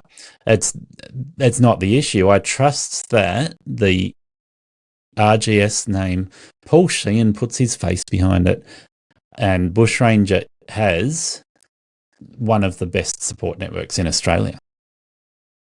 Yeah, absolutely. And like, I don't know if I actually said it before, but say for example, if the Catch Pro or the Whipper Gripper ever end up being manufactured in China, Yeah. because we may go that way one day. Yep. If those, and I only mentioned those two products because they're our premium Australian made products at the moment, right? Yeah, they are Um, your Catch Pro name. they are, yeah, so those two products are our premium Australian made products. Um, if we decide to take that manufacturing overseas, the quality won't be any different. Yeah. Um, and I mean, the hope in doing it is that you, I mean, it's a lot less leg work. Like the Whipper Gripper probably makes the most sense.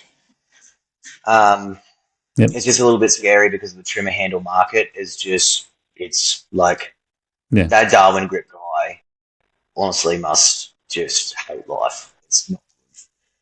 Um, so Yep. that is also a bit of a concern as well, with Mm. Australian manufacturing. Sometimes you just can't trust the Chinese, um, Yep. and that will be that will be a huge factor. Um, with any Australian manufacturing that's looking to go overseas, is that you honestly you can't protect the product. Yeah, and I think when we're in a global market, so you're going to find within any global market there is a concern there about whether you're going to have somebody come at you at some point in time and go, Ben, I'm going to bend you over backwards unless you sell me Catch Pro for $3.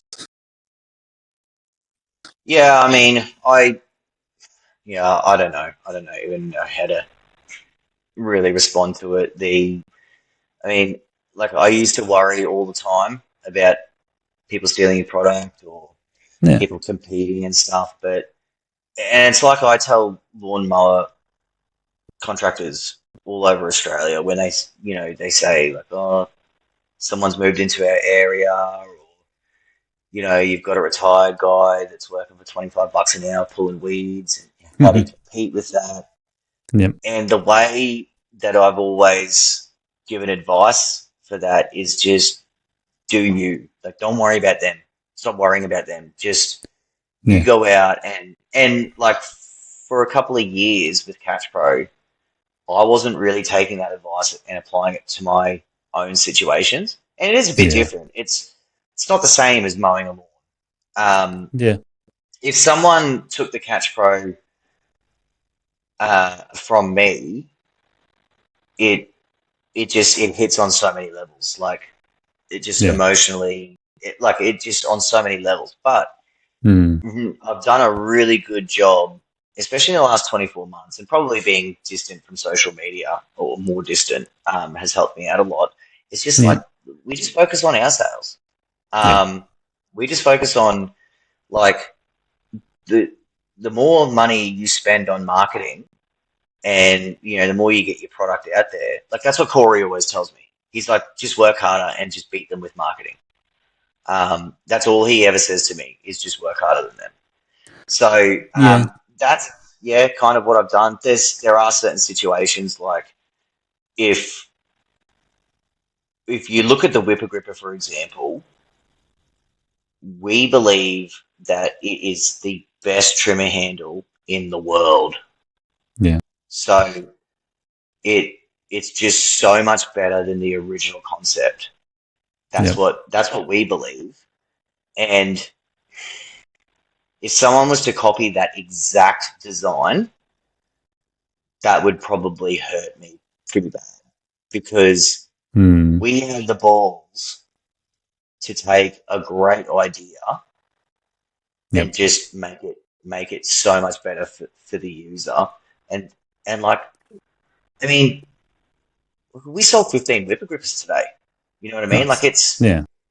we like right now from between, so we sold a year's worth of stock from November to now. Nice. Um, and we've had the Whipper Gripper around for years, so our forecast was like 1,000 units off. You know, Wow. like Yeah. um, so even with all of these $17 units you can get on Temu and everything like that, like our marketing is working Yeah. because we're able to educate people. And if they do have an issue, because let's face it, sometimes there are fuck ups. Hmm. Um, you know, and people can come to us, and we're sort of at the point now where, depending on what's happened with the unit, they can send it back and they'll just get a new one, Yep. depending on what's See. happened. Yeah, of course. But yet, I think the Whipper Gripper is probably your most vulnerable product in that category too, because it's at that size where Temu can sell something for $17. And if you look at an interview I did with, I think it's Trimax Slashers, you would have heard of that brand. I did an interview with the owner of the business in New Zealand. And I'm pretty sure it's a while ago since I did the interview, but I'm pretty sure I talked to him about that idea. Do you feel vulnerable in a world where China is going to knock off your product? And it was a case of going, no, it's not a problem because he has built a reputation in New Zealand and Australia, and he is representing that brand. So for China to make a product that is as good, they're still competing with the face of Trimax. They're not just competing with the product. Yeah, and I think probably the biggest factor there is that China, like, they don't even want to compete. They just want a market share Yeah. um, of every market. You know what I mean? Like, they're not going to Yep. get out there and actively advertise. They're not going to do paid advertising in Australia. They'll, you know, they advertise these platforms. Like, there's Amazon, there's Temu, there's all sorts of things Yeah. um, that just sell a wide range. So, you know, Mm. the trimmer handle, for example, like it would have started off. Whoever was making the Darwin grip Mm. is like, let's punch out an extra 500 units, and then they Yep. go and put them on one of the global, selling platforms. Um, Yeah. But if so you're it's not talking really like it's pocket money. if you're talking a slasher that's coming in from China, you're probably going to you're up against a brand like Paddock rather than Trimax. And Paddock is probably going to sell a slasher that is aimed at somebody who uses it once or twice, not somebody who's using it 7 days a week. Yeah, So the yeah, same's going to be true in your field in the sense that when you're talking about a catcher for a mower, you know that people are using it commercially. The majority of your customers, so sure, you've got some that are owner operators, they're mowing their own couple of acres, but most of your buyers for the Catch Pro are going to be commercial, contracting, lawn mowing, gardening people, which means they expect it to be in their trailer or on their mower 5 days a week, continuously working, getting a little bit of abuse, and still they can call you up and say, hey, I damaged a panel. Can you send me one? yeah. No, look, I mean, look, what you're saying is true. That's right, but there's also so many other factors. So, say for example, Yeah. there's a company in China that make a grass catcher, and Yeah. it fits a certain mower or whatever, a Chinese manufactured Yep. mower. But that grass catcher doesn't fit any mower that Yeah. is like smaller than 48 inches because if you look at the Catch Pro, we have a mouth that comes away from the main wall, and that is what pushes the catcher Yeah. away from the rear wheels of the mowers. And Yep. it's similar with the accelerator catcher in America. Their market is 48, 52, 61, 72. They're not really messing with Yep. these 32s, 34s, 36, 42s, things like that. So none of those grass catchers work on any of those mowers, which is the main core of our whole business. And like, Yeah. that's what I'm saying. It's like when you have an Australian business that's either manufacturing or importing, whatever it is, but they're specializing in something, they're able to just go above and beyond just to be able to service everyone. Um, The Yep. Chinese wouldn't even be aware of it. They wouldn't have a clue. They like I don't know if it's that mower. Yeah. And Full they don't think disclosure, I that. paid for my Catch Pro. Paid for my Catch Pro outright, and I bought it with the mouth suited to my Walker 42-inch deck, and then I think I called you up and I said, "Hey, I'm getting a right mower, and I don't want to buy a whole new catcher." And you're like, "Yeah, I'll just get a mouth that fits the right mower for you." And I was like, "Okay," and walked through what the story was. I was able to just drill rivets out, pop the new one on, and away you go. And it took me like probably an hour to muck around and just get it set up for the right mower, and away you go. And now that we have the bolt together system, that job only takes 5 minutes. And you Yeah. don't need to throw any tools at the wall by drilling out rivets. Drilling out those rivets is a bastard, mate. I did it a few. Oh, I've done it a lot, and it's not cool. But yeah, so Yeah, that's an the trick example there of, is the trick to drilling them out is you buy a new drill for every rivet that you drill, and you use plenty of KY on it. and you go very slow. It's hard to just not be like, nah, I'm going at it, and then, Yeah. but it's like, no, got to go slow. Um, No, yeah, but if your KY so is going to that's, work properly, you got to start slow. um, so, but yeah, that's a classic example of the Walker, and there's a bunch of other decks: Walker, World Gator, Hustler Dash, Bushranger. The decks from top to bottom are only like 90 mil, Yeah. whereas not most other decks, which is like 90% of the actual mower decks, are all like 120, and so we have to have two different mouths. And it's a pain in the ass sometimes, but now it's nowhere near as much of an issue because you can just undo 10 bolts and swap the whole mouth out, So which much is really easier. handy. Oh, it's a lot easier. Yeah. Yeah. So going Yeah. back to like, have we been able to establish whether we would pay more? I mean, I can summarize it, but have we been able to establish if we would pay more for an Australian made product?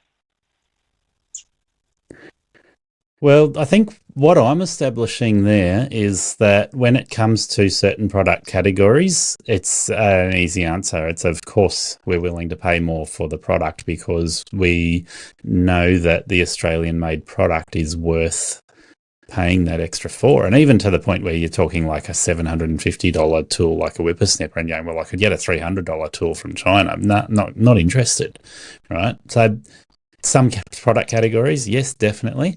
And then when it comes to some of the tools that are in LMCA, not the tools you hold, the they're quite happy to I, spend I, $17 on a Temu product.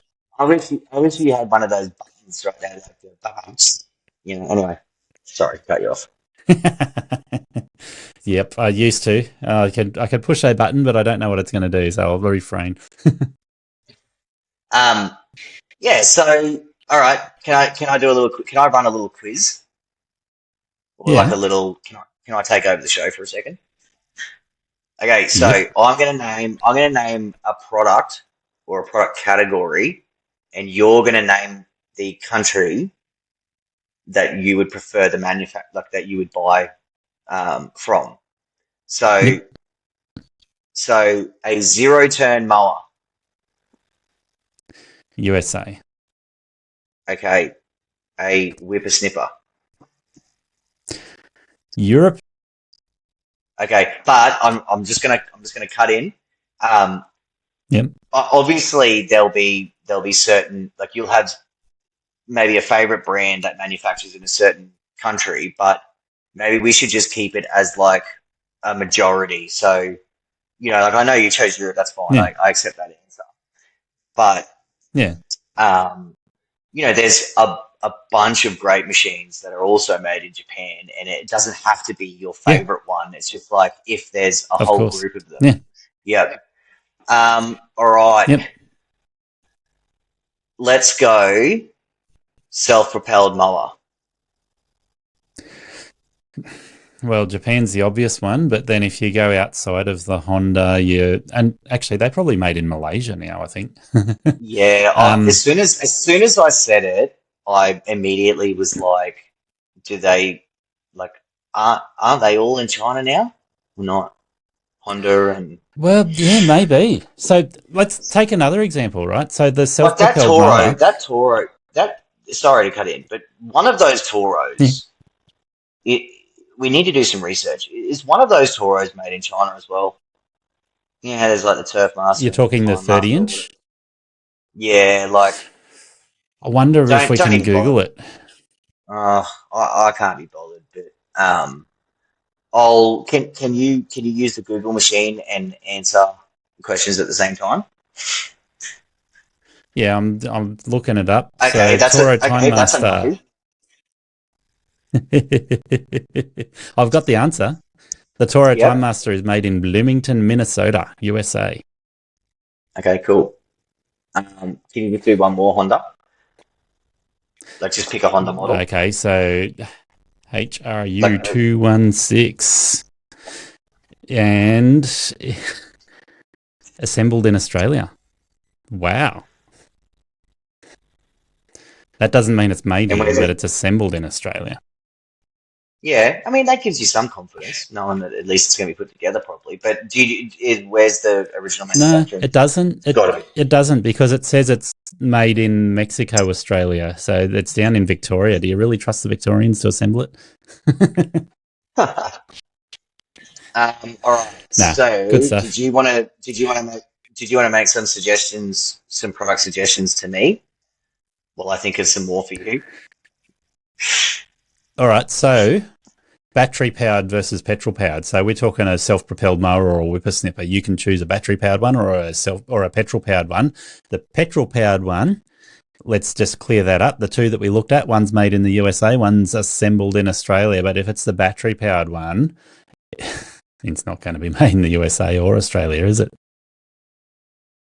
No. Sorry, I'm a little confused. Am I choosing over battery and petrol, or where? Because No. like I have faith. So I'm If it's a battery unit, I have full faith in the Chinese because they have proven products. okay. So that's where I was pushing you towards is if you're buying a battery powered whip snipper or self propelled mower, excluding Ego because we know that all their stuff's made in China. But if you're excluding Ego and you're going, all right, what about Globe? What about Still? What about Husky? What about all the other brands? They may or may not be made in China. I reckon there's still a fair chance they are made in China, actually. I mean, I'm pretty sure like most of this battery stuff is coming out of China. They're just like I said, they're set up for it with all the tooling and everything. Um, I could be Yeah. completely wrong. I'm pretty sure with Still, the answer is that it's not made in China because I've had a chat with them last year about it. With their battery But gear, yeah, I think, yeah. even though that they own like a percentage of the Greenworks factory. So the word there is they actually made one Globe-based battery product for Still, but the majority of the Still battery gear is not made in the Globe factory, no. Okay, fair enough. Yeah. So that's Um, interesting, isn't it? oh, All right, so what there's about so Cress? much. Like, what about what? Sorry. What about Cress? Where do you reckon they made? Uh, Europe somewhere. You are right. Cress Outdoor Power Equipment. Hang on. This is not where it's made. It says founded in Germany, 1928. So they So may have. that's no guarantee. That's Wait. What did you say? What date? What year? 1928. So Wowzers! It's taken they them a were while to find acquired this.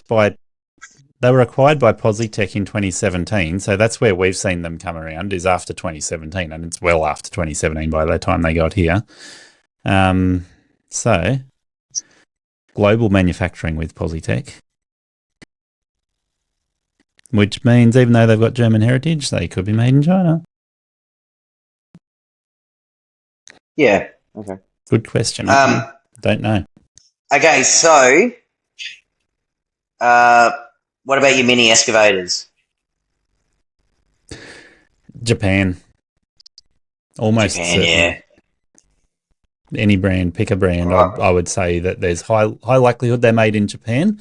Although you know how I mentioned Yanmar, I'm pretty sure Yanmar is Chinese and reputable. But yeah, reputable, but not your top pick.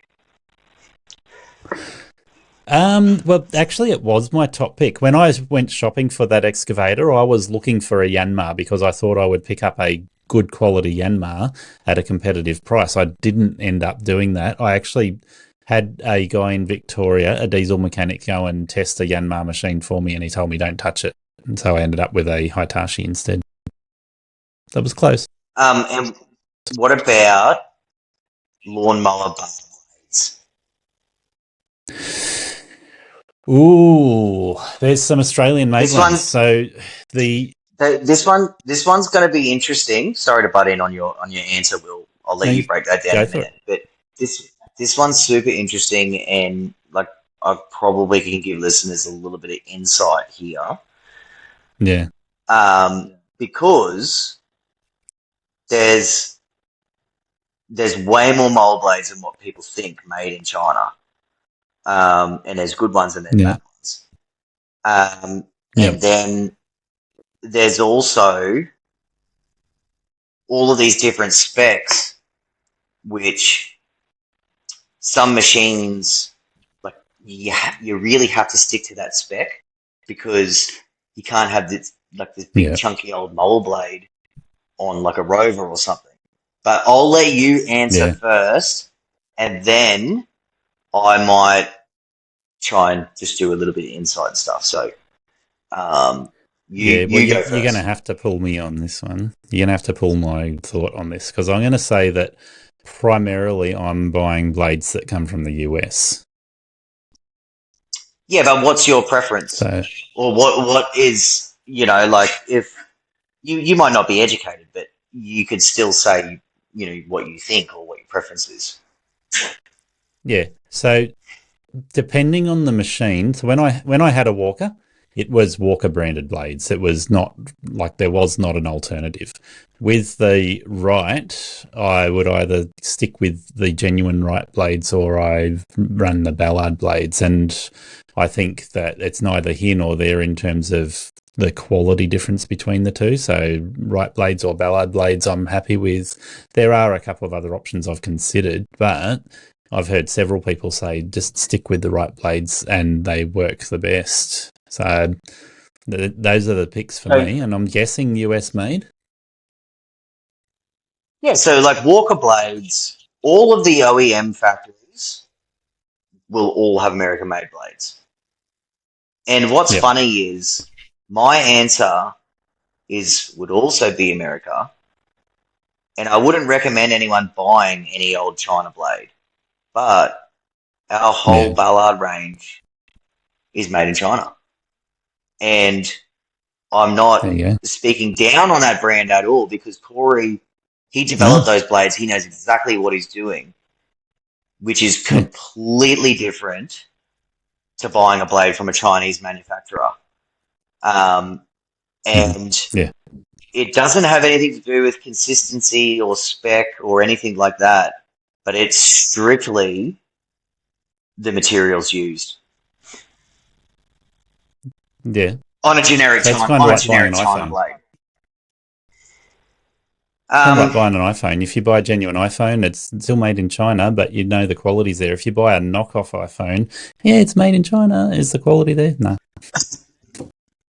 yeah, so the like I don't know I don't know the percentage of market share, but like I'd probably say like 90% of all blades are made in America. Um, and like they've had Mm. that tooling invested in years, and it's like, one of the biggest. I mean, you got your few key figure, like you got Oregon, you got Rotary, and like they just like they're set up and they've been set up for years. Like they can pump out the tooling and they can just pump out blades. It's like crazy. Say for Yeah. example, Corey, when he decided he wanted to get into mower blades, he had to develop all of that tooling, so it was a tremendous cost. Um, Yep. and the way that he could justify that cost was the unit value, what he could buy them per unit compared to what he was, Yep. if he had to get them off an American supplier. Um, but also a fun known Yeah. fact is that a lot of OEM blades actually are coming out of just a few factories. So if you get a Bobcat blade or a Skag blade, and it might not be those two brands, but a lot of the blades are just Yeah. coming from not the one, but a few key factories. Um, Yeah. so my pick would be America, even though we sell a China product, which is a fantastic product. I wouldn't feel safe by saying buy a China blade, like any old blade that you Yeah. see on eBay or something like that, because Of it course. just honestly it could be anything. And then ASP Yeah. blades, I don't know. Like, it's probably piss poor for me. I just don't know enough about them, but they're all Australian made, right? I believe so. Or Yeah. not? Yeah. Okay. I, Yeah. Um, Look, it's worth following up with. I do have a contact at ASP. I should have a chat to them and see if we can organise an interview. What do you reckon? I don't know, man. I spoke to the dude once, and he wasn't very happy with me. Um, we worked it Yeah, a out. little bit of a It was a conflict misunderstanding. then. Yeah, it was a Okay. misunderstanding. Yeah, So okay. so we're cool. And mate, even now, like, so many times, people ask me for a specific blade or a specialized blade. Like, they want us to make them like a blade that doesn't exist anymore. And I Yeah. always I always tell them to go to ASP because they have the ability to create that tooling if they want to.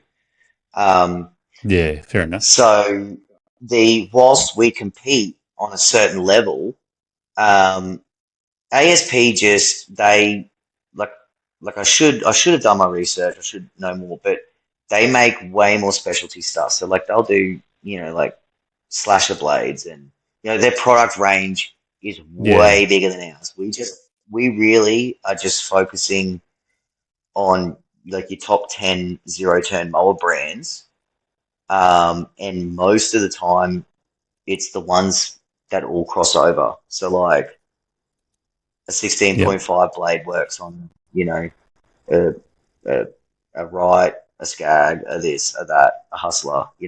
So we, Yeah. we really just, it's actually a pretty big part of our business now.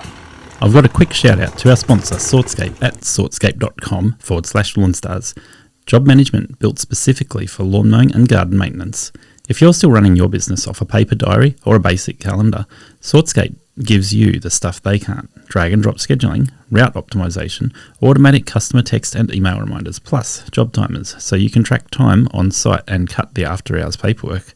Visit sortscape.com/lawnstars.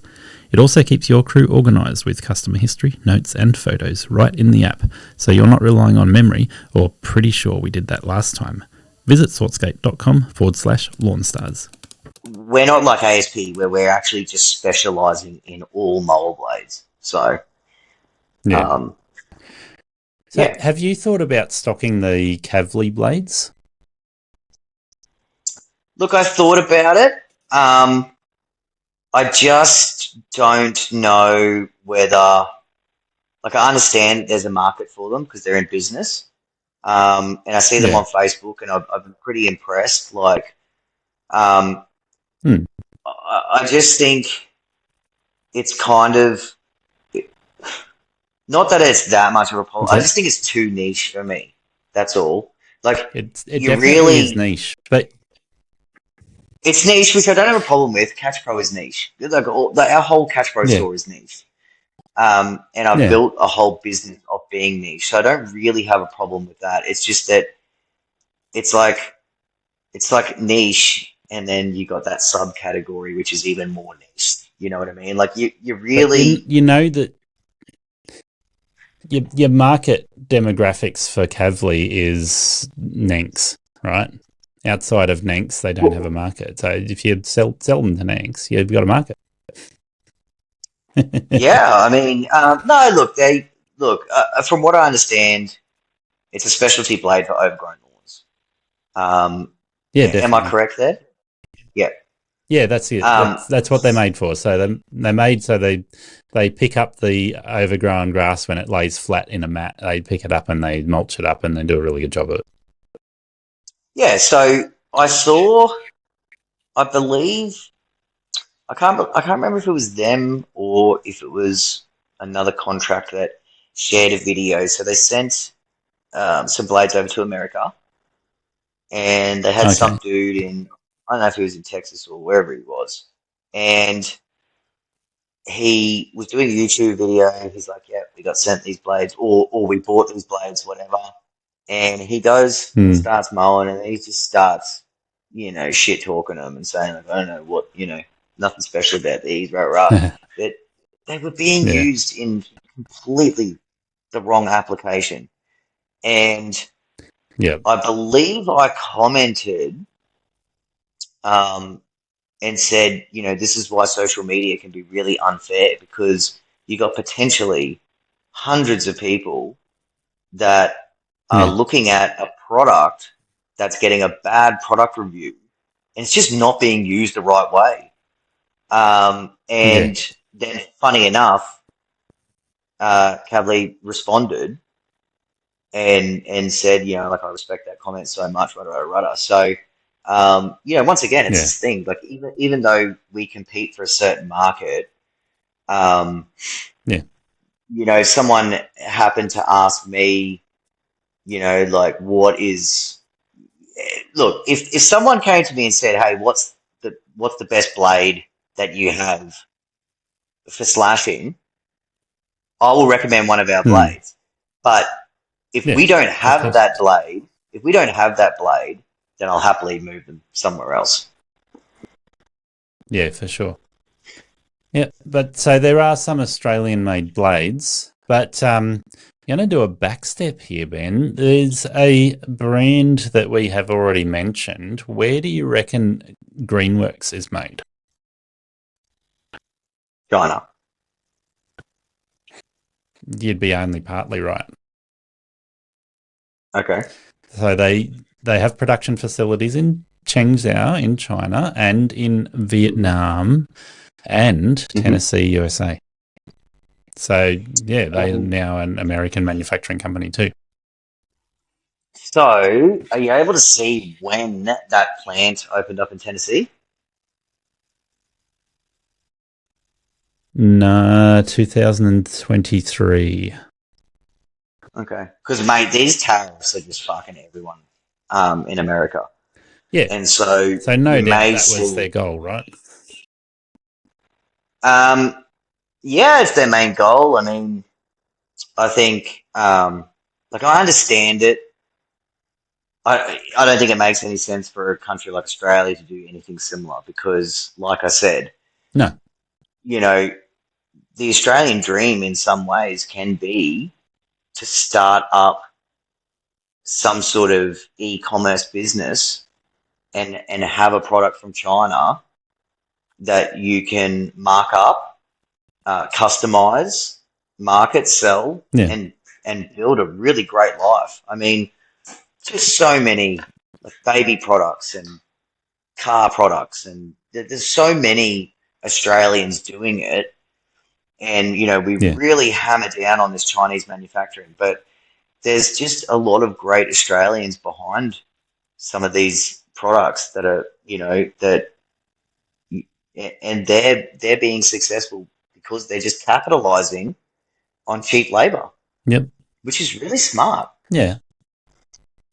So we want to wrap up this interview, Ben, but I think the main key points we're making is that some product categories specialize in USA manufacturing, some specialize in Chinese manufacturing, and some are uniquely positioned to be manufactured in the country that they are going to be sold in. So, for instance, your product is best sold in Australia by an Australian manufacturer. Whether you end up manufacturing it in China or Australia, there's some debate there. But in those niche categories, that makes sense. In the global scale, you go, okay, if you've got a outdoor power equipment product that is made in USA, that's probably where the biggest market category is for us.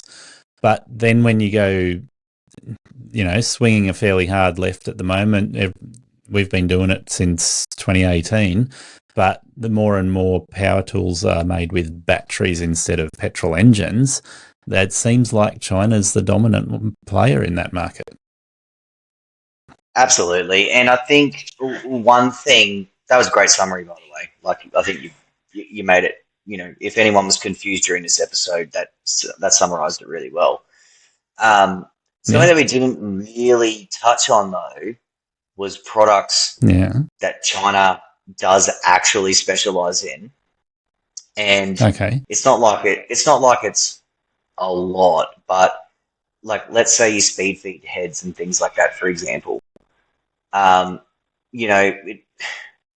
There's only really probably America and China, and if you just take a look at the ProCut GA head, which is the speed feed 375 and 450, like, they're top-notch products that are just run by China.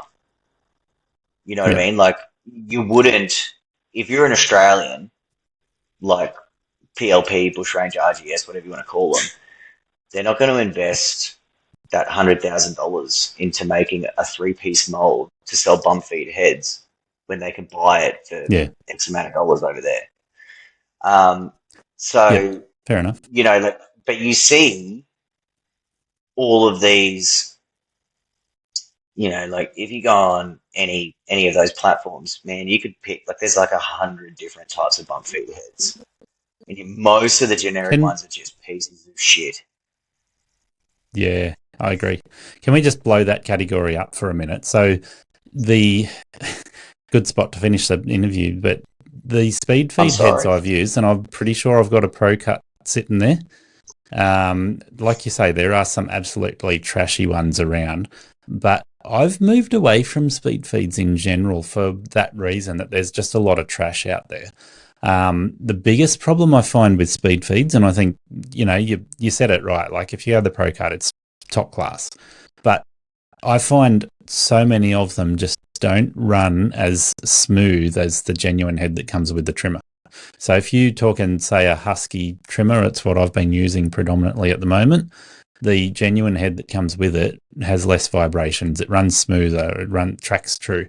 And that means that when you're using the trimmer, you get less vibrations going through your hands. And I'm going to choose that every time over something that's sending more vibrations through. Now, like I say, you can get a really smooth speed feed. The Ego STX 4500 that I've got, I have found the speed feed that comes with that, so the genuine Ego one, really smooth to use, but it's just a little bit too hard to wrap your hand around it because it's massive, right? So when you're trying to wind the cord in, you sit there wrestling with it because it's so big. You can't get your hand physically around it. It's like, no, my hands are used to something smaller. But I think there's room for... Sorry, I think it's crazy that you say that, and like, I don't disagree with it, but like, one reason why I don't demo products anymore is because, like, when I used to, any whippersnipper, right, that I would demo, the first thing I do is take the bloody guard off, put a speed feed head on it, and then put a bibber gripper on it, and like, it just has become too much of a pain in the ass to do it all the time. And I mean, I just look at some of these, even the OEM speed feeds heads, and I look at it and I'm like, man, like, they got something in the way that's not going to allow you to just cut low enough, and then they got some other thing that I don't like, and I mean, it is a personal preference thing, but the actual speed feed an example of all bump heads and stuff is that's the premier quality Yeah. go to, and it's a straight up China Yeah. product. So the Ego speed feed head that comes with the SCX 4500 is a pleasure to use until you wind the cord in. So it Mm. sits low to the ground. It cuts perfectly. It's perfectly balanced. You can put a lot of cord in it. And other than being a little bit difficult to wind in because of the size of it, it's awesome. But the head that I'm enjoying at the moment is with my Husky battery whip. It's I not a thought you were going to speed say feed, but it something holds else. a The head Yep, that I'm no, enjoying at the that's moment, after blah blah that's blah. after we stop recording. Right. Yeah. So the Husky trimmer that I've got, it holds about twice as much cord as what a speed feed holds, so you don't need to wind cord on very often. But when I want to let cord out, I just push a little button beside my throttle trigger and it lets out the perfect amount of cord. So it's just like push the button and keep on trimming, and you don't even have to bump it on the ground. So in that sense, it gives you a better feel for running along at ground level because it's never going to accidentally bump out when you hit a rock or something. And when you do want to deliberately let it out, it's a little electronic feature that just push a button and it goes zip, out it goes.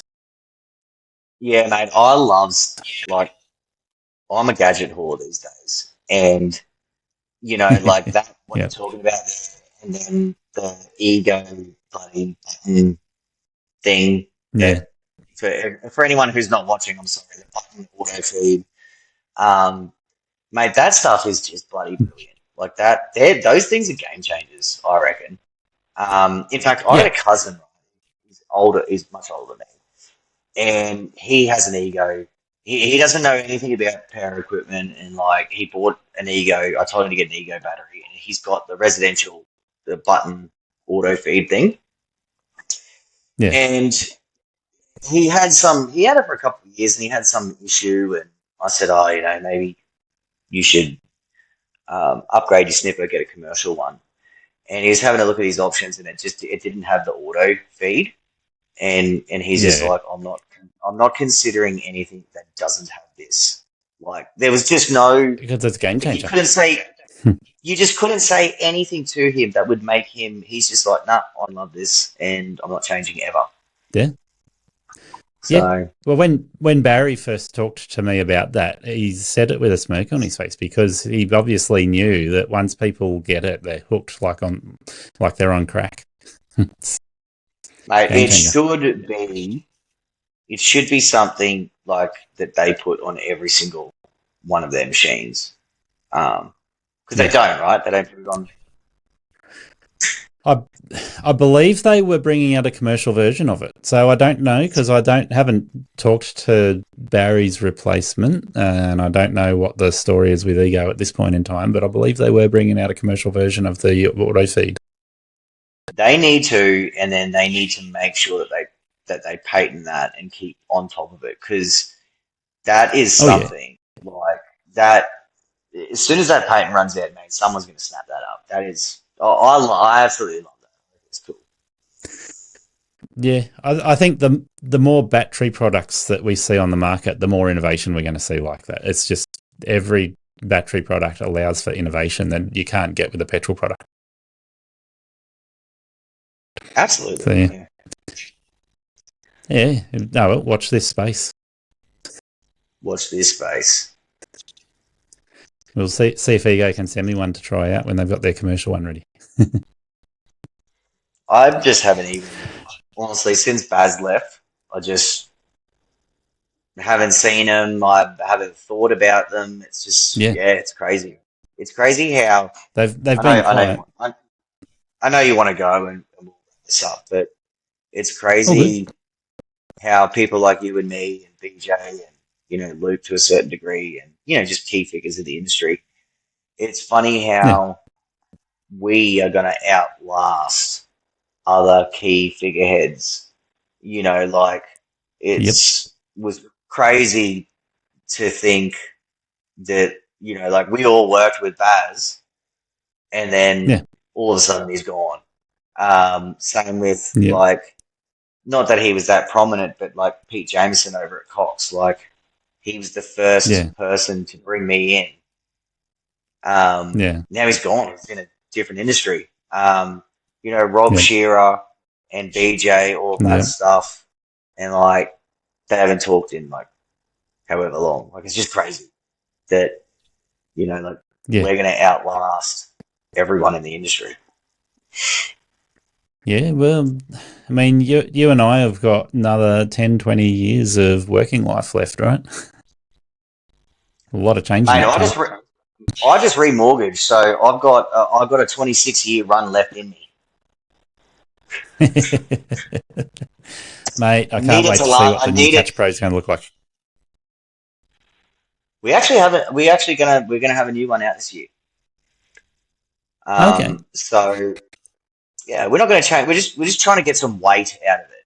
That's the main. We're happy with the way that it Yeah. works and the way that it functions, and we absolutely Yep. love the flat pack. It's been really great on a manufacturing level, and it's been great for spare parts. Although we haven't done many spare Yep. parts, I would have thought. Um, yeah, I would have thought we would have done more spare parts, but we just haven't really done any. But we do want to Yeah. reduce the weight. We feel like that is the way to make the product better. Yeah. Fair. Definitely worth doing.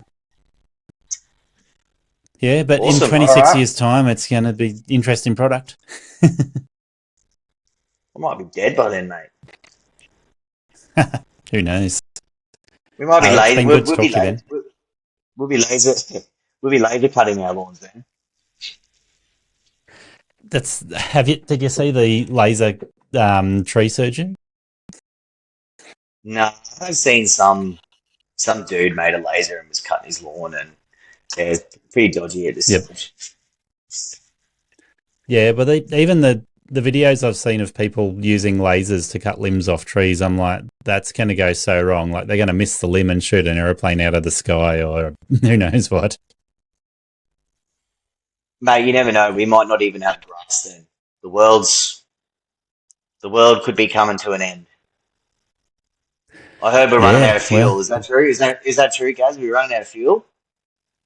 no, that's just Scotty Osborne cracking on about that one, I think. Okay, so I don't need to go and fill up the RAM or what? I don't know. Oh, look, if I owned a Ram, I'd be topping it up every morning at 5 a.m. just in case because they use so much fuel. Oh goodness me. All right. Well, Yeah. thanks very much for having me, Yeah. Gary. I have No, fun. I have a lot of fun on anytime. this podcast. It's a good topic. Yeah, that was great. And on that note, I am curious because we know Luke was asking questions about this. So I'm real curious to hear another perspective on it. Yeah, look, it hits for me differently because I'm a little bit Of course. behind it. And I've got to be honest, I never even went Yeah. back to the original thread and had a look. Um, it it is, I think the topic, it resonates more with a business like mine because we actually have Australian manufacturing Yeah, in the of industry. course. There's not Yeah. really that many other like in our industry. There isn't really, Cox is not Australian made anymore. Um, Yep. Greenfield was consumed by Cox. I know that we do have other businesses like ASP Blades, which I think are Yeah. fantastic because, like we talked about, you sort of know what you're Mm. getting. You can go back to someone. Um, so it's a pretty interesting topic. Yeah. That Well, sorry, it's an interesting topic idea, and you're right, I would Mm. love to know where he's going to go with it. Um, Yeah. because the even on a rosebud type of level, that's still not Yep. like he's not really a manufacturer. He just Yeah. sort of took an existing Mm. sort of global product and Yep. made it to suit our conditions. Yeah, exactly. It's definitely sourcing the manufacturing rather than owning the manufacturing. Yeah, and I don't think like it's it's not even an end of an era. Like it's we're not going to see it happen in Australia. Like it's not going to be the days of Yeah. Victor or Rover or whatever. It's just simply not going to happen. Um, Well, it's much the unless same as Ford and Holden. They're gone from Australia, right? and it's yeah, it's sad. Like um, and look, I think something that might even be worth saying is that maybe Australia already chose with companies like that don't exist anymore. Like they don't exist anymore because people maybe they made that choice. They wouldn't rather buy in Australia because they're buying Japanese vehicles or um, American vehicles, whatever the case is. There wasn't enough Australian cars being sold to sustain those businesses any longer. People vote with their dollars. That's what it comes down to. I mean, there's a reason why in our lifetime everybody buys from Woolies and Coles when they do their grocery shopping. And it kind of sucks when you look at it in hindsight and you go, you know what? Now that there isn't a lot of choice and going to Woolies or Coles where they jack the prices up and they're facing, nationwide lawsuits for jacking the prices up and being deceptive with their pricing strategies. It's like, kind of wish that there was a little bit more of the old corner store, a little bit more of the old Catch Pro and, Cox manufacturing in Australia or whatever the case is. It's kind of sad to see it go that way. I think it's really sad. Like, I mean, it's been a while. It's been a long while for me, but like I always think Yeah. of, you know, in the 90s, even early 2000s, when you'd watch a TV show and the all the Yeah. ads would come on, and just certain food Yeah. products or whatever it is, and you just think like Australia has been responsible for some like really iconic. I'm just talking brand names, not necessarily Yeah. certain. Obviously, they're products. Um, Yep. and like we don't have it anymore. Like there's just nothing. So it is really Yeah. sad. Well, but we've still got things. We've still got things like Vegemite and Wheat Bix. But Um, look, we do, but I mean, even I think I googled it a while ago, and even like Vegemite survive on exportation as well. Like they're exporting to other yeah, okay. markets, and it's Yeah. crazy to think. Like, it's crazy to think because like no, you talk to anyone overseas, they don't know what it is, but enough people know Yeah. about it overseas to export. Like it's crazy. Yep. If they weren't exporting, Yeah. would they still be alive? Yeah, that's a good question. I think some of these products are fairly strong export to New Zealand because New Zealand's basically just an extension of Australia. So they eat the same things we eat. They borrow our sheep, they borrow our food. Yeah, but it's a tiny, tiny market share. It's tiny. Yeah. Like Oh, yeah. like you wouldn't you. Uh, I mean, unless it was a product that New Zealanders specifically needed, no company's going to say like New Zealand is keeping our product alive if it's manufactured True. elsewhere. You know what I mean? Like it's just Yep, such a that's tiny true. market. And Yep. that's always going to be Australia's issue is like we just don't have the people, and there is too Yeah. much. When we had our chance to have more people, that's when everyone started importing, and that's when China Yep. became a powerhouse, and India and all of these other places. Um, Yeah. I think this category sort of it suits a lot of other industries or markets, like maybe Hmm. clothes or like if you buy a wallet now, there's a good chance that Hmm. that wallet is not made in Australia, right? But you can still Yep. like there's niche businesses that like they'll still hand make leather wallets, Um, Yes. and it's just like say for example, this is ridiculous, right? I bought a handmade leather tobacco pouch from an Australian Right. company, and I paid like $70 Yep. for it. You can get these for $3 on Yeah. Temu if you wanted to. But I liked the look of this one, Yeah. and the Facebook page kind of grabbed me. Um, and so I was willing to pay, 1,000 times more percent for something that was Australian made, um, Yeah. for that particular product.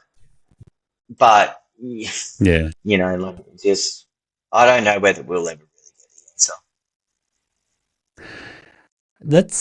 I just did a search for handmade Australian leather wallet, right? Like something that should be very specific. And the first Yep. results that come up are not Australian companies. No, but that's the power of marketing. Yeah. So That's all you Google there's that. one here in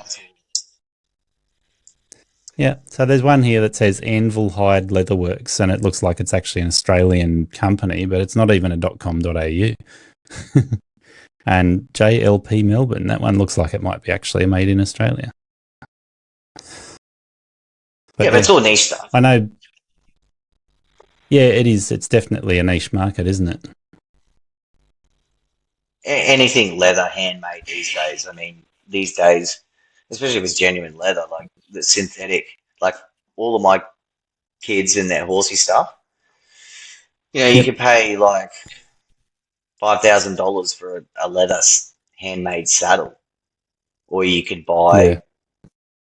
$500 synthetic, generic made. Yep. That's what I mean. Like it depends. Like and the saddle industry is still prominent in Australia because you're going to get a good Yeah. product and it's going to be made to certain specs.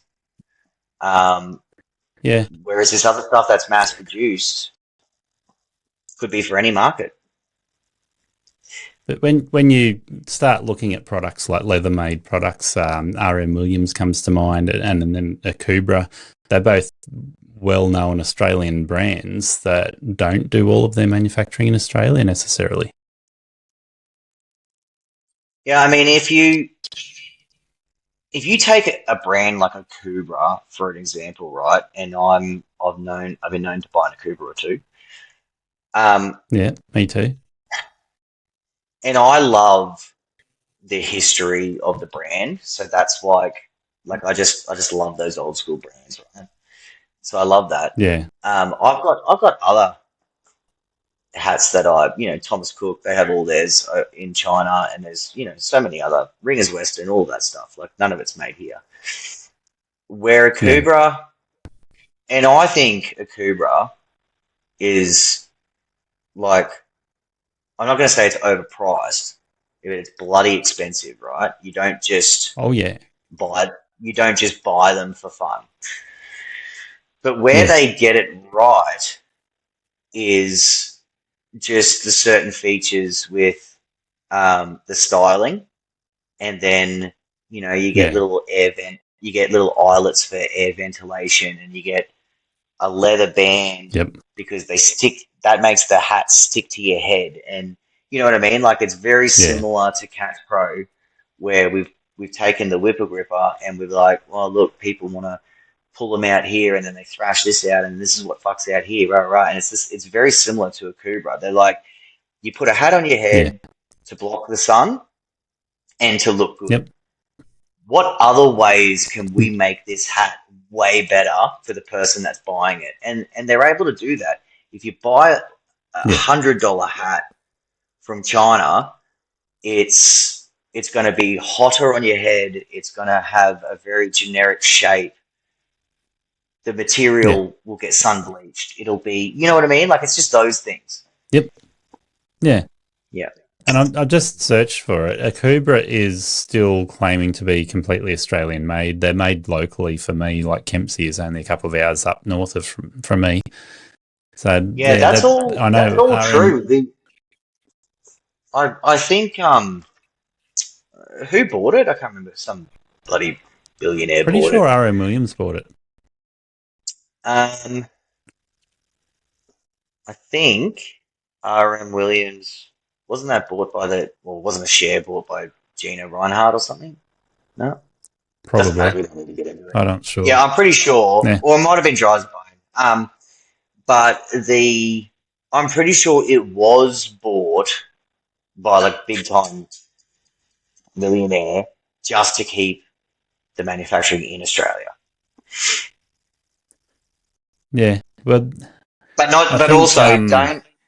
If you have a look at the numbers, because I had a look, Akubra hmm, has a massive, massive exporting side. So, like, okay. Yeah. yeah, lots and lots of Americans, or say, American import, like people that Australians that now live in America. Yeah. Akubra carries a lot of weight um, in international markets.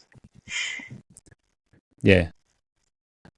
Fair enough. Whereas Well, RM that's Williams and things like that, actually, can we just do this? Can we just take a look at a pair of RM yeah. Williams boots before we go?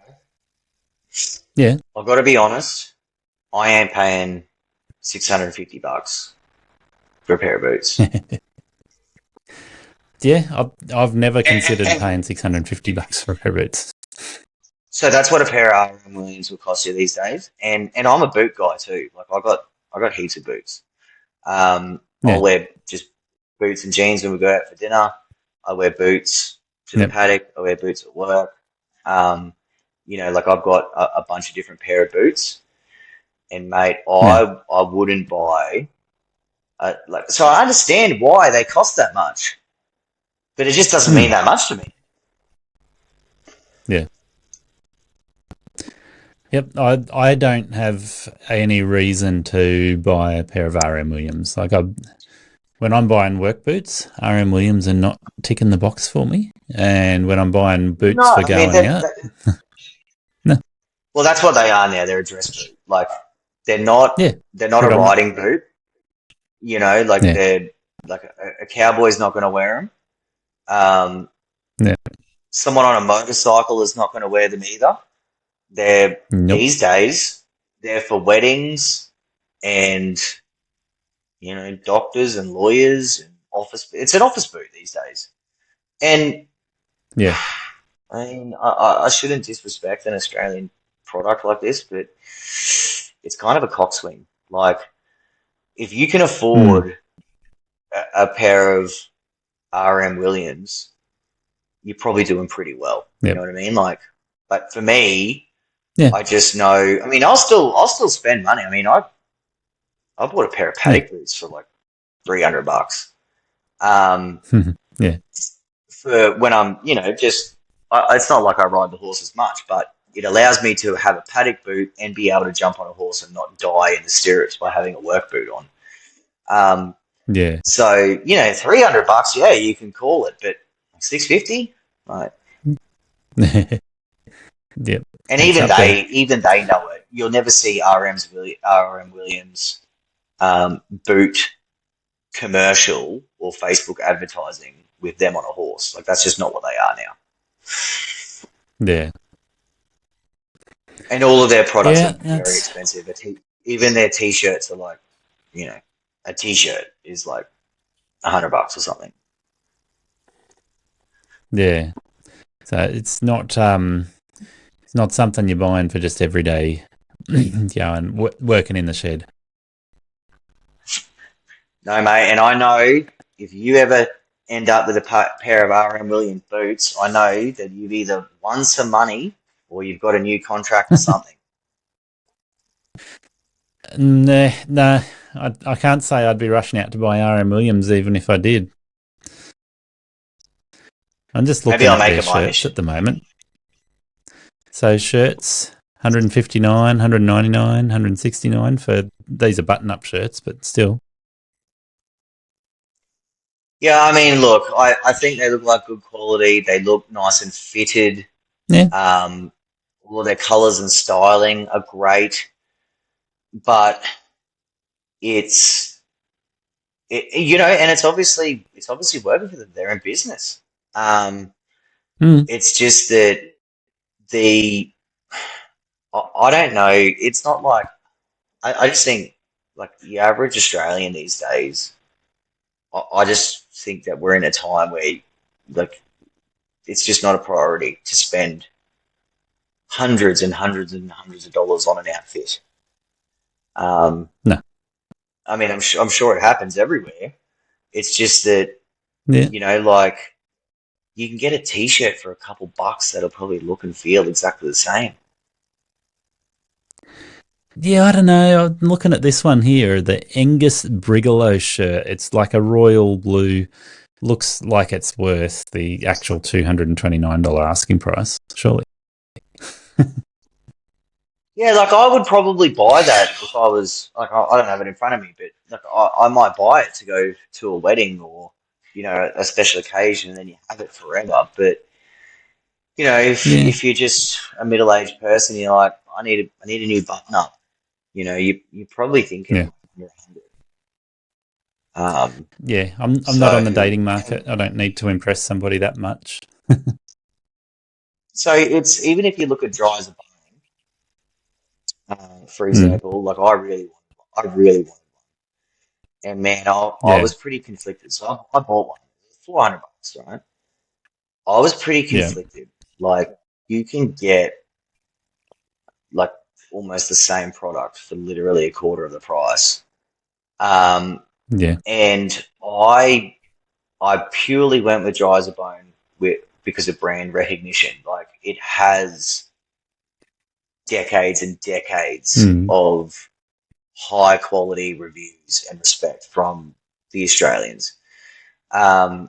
whereas, So, if you're going on how does that go? Sheen or if you're going on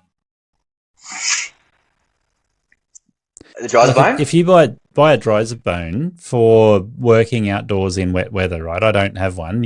You've decided to invest in one, $450. How would you say the durability of that? Because like I was saying before about my work boots, like I'm going to replace them coming into winter because I know that they're just going to leak and get soggy socks. So if you got a dryzer bone, you want it to last probably 20 years, at least 10 years of working in wet weather where that durability is going to get tested to the max. yeah. So, I'm super happy with the product. What I Yeah. was disappointed, see, it's hard for me the way that my mind works now because every time I look at a product, and Dry as Bone is like a classic example. I looked at it right. They're all for Yeah. warmer climates. Sorry, they're all for All cold right. climates. Like everything is Yeah, either of course. lined or and that's not what I Yep. wanted. That's not what I wanted to Dry as a Bone for. I wanted to Dry as a Bone for something. If I was down at the paddock with the Yeah. horses and in winter, like I might typically be wearing the flanny or something. If it Yep. starts raining or if I get a little like extra cold, I can put that on. But then in summer, instead of having some shitty old Kmart raincoat, I wanted also, um, like a nicer higher end jacket or if I was going to ride Yeah. with the girls and it was going to be raining, I wanted to be able to put that on, but I didn't want to die of heat. Um, Yeah. So there was really only one or two styles that, and don't get me wrong, I didn't get one of these big cape things that actual stockmen wear. I got something Yep. that you could wear to the pub. Um, Right. so I got a completely unlined, uh, modest jacket, like it doesn't have the rain hood or anything like that. It is something that you Yep. could wear to like you could wear it to the pub, you could, whatever. Um, Yeah. and I still, mate, I still find it hot. Like, but as far as the Yeah. way that it performs, like you're not going to get wet underneath it. And I just keep mine in the Yeah. RAM box, so I don't look after it at all. Yeah. Fair enough. So You very know. credible brand. In terms of Yep. yeah, in terms of an actual everyday work jacket, you'd need to be Mm. working in like temps of like under 15 degrees. Like I just can't Yep. see how you could wear really any of their styles and be physical and not be as hot as hell. Yeah, and I think that's fair. Like my brother lives in Tassie, in the northwest corner of Tassie, where they're cold for like 8 months out of the year, cold and wet. So dry as a bone is an essential piece of workwear for him. For me, it'd be like you. It'd be like, oh, I'd get used 3 times a year, maybe. And we down here we actually have days where in winter it's wet and windy, and you want something like that. But it's only a handful of days that are like that. Yeah, I mean, Brisbane weather, it's not like we don't wear jackets that much anyway. Like even in the middle of winter, you'll always start with a jacket or a hoodie on. But, as quickly as 8, 9 o'clock, like you could have it off. And you might have it back on again at 4 or 5 o'clock in the afternoon.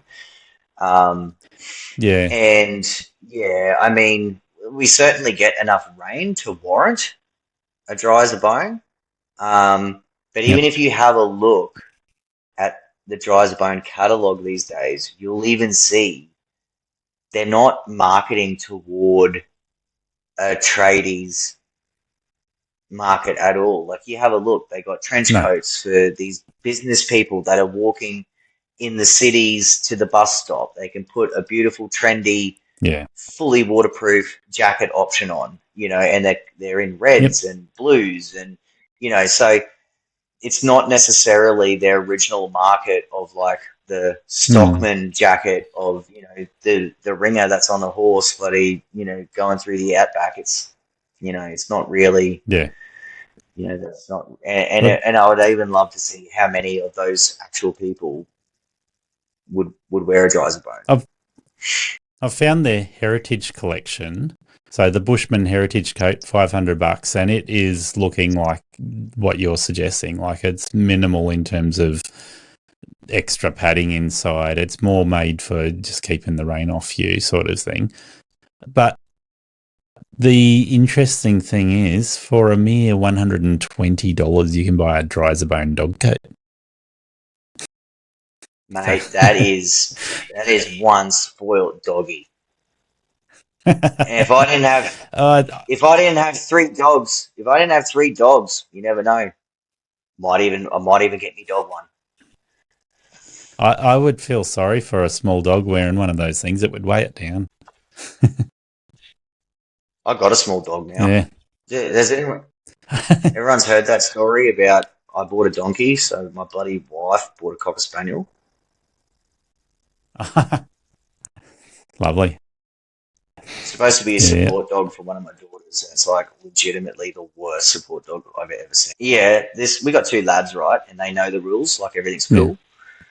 This bloody Cocker Spaniel, it ate our internet cable, so I've come home one day, and I'm like, where the fuck's the internet? And like you can't just run down, on a Friday night and grab a bloody NBN cable, so that really pissed me off.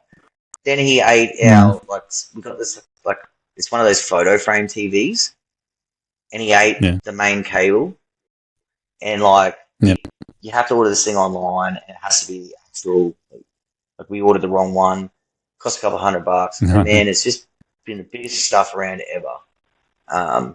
It's like having a new baby. I'll leave that one for you. Ben, it's been good, but time's getting on here. It's getting late at night. Thanks for joining me. Thanks for having me, Gary. Yeah, anytime. Thank you for listening to Aussie Lawn Stars. Please remember to rate and review the show on the Apple Podcasts app or the player you use. Exciting new shows are released every Monday. Make sure you follow or subscribe to hear the next episode.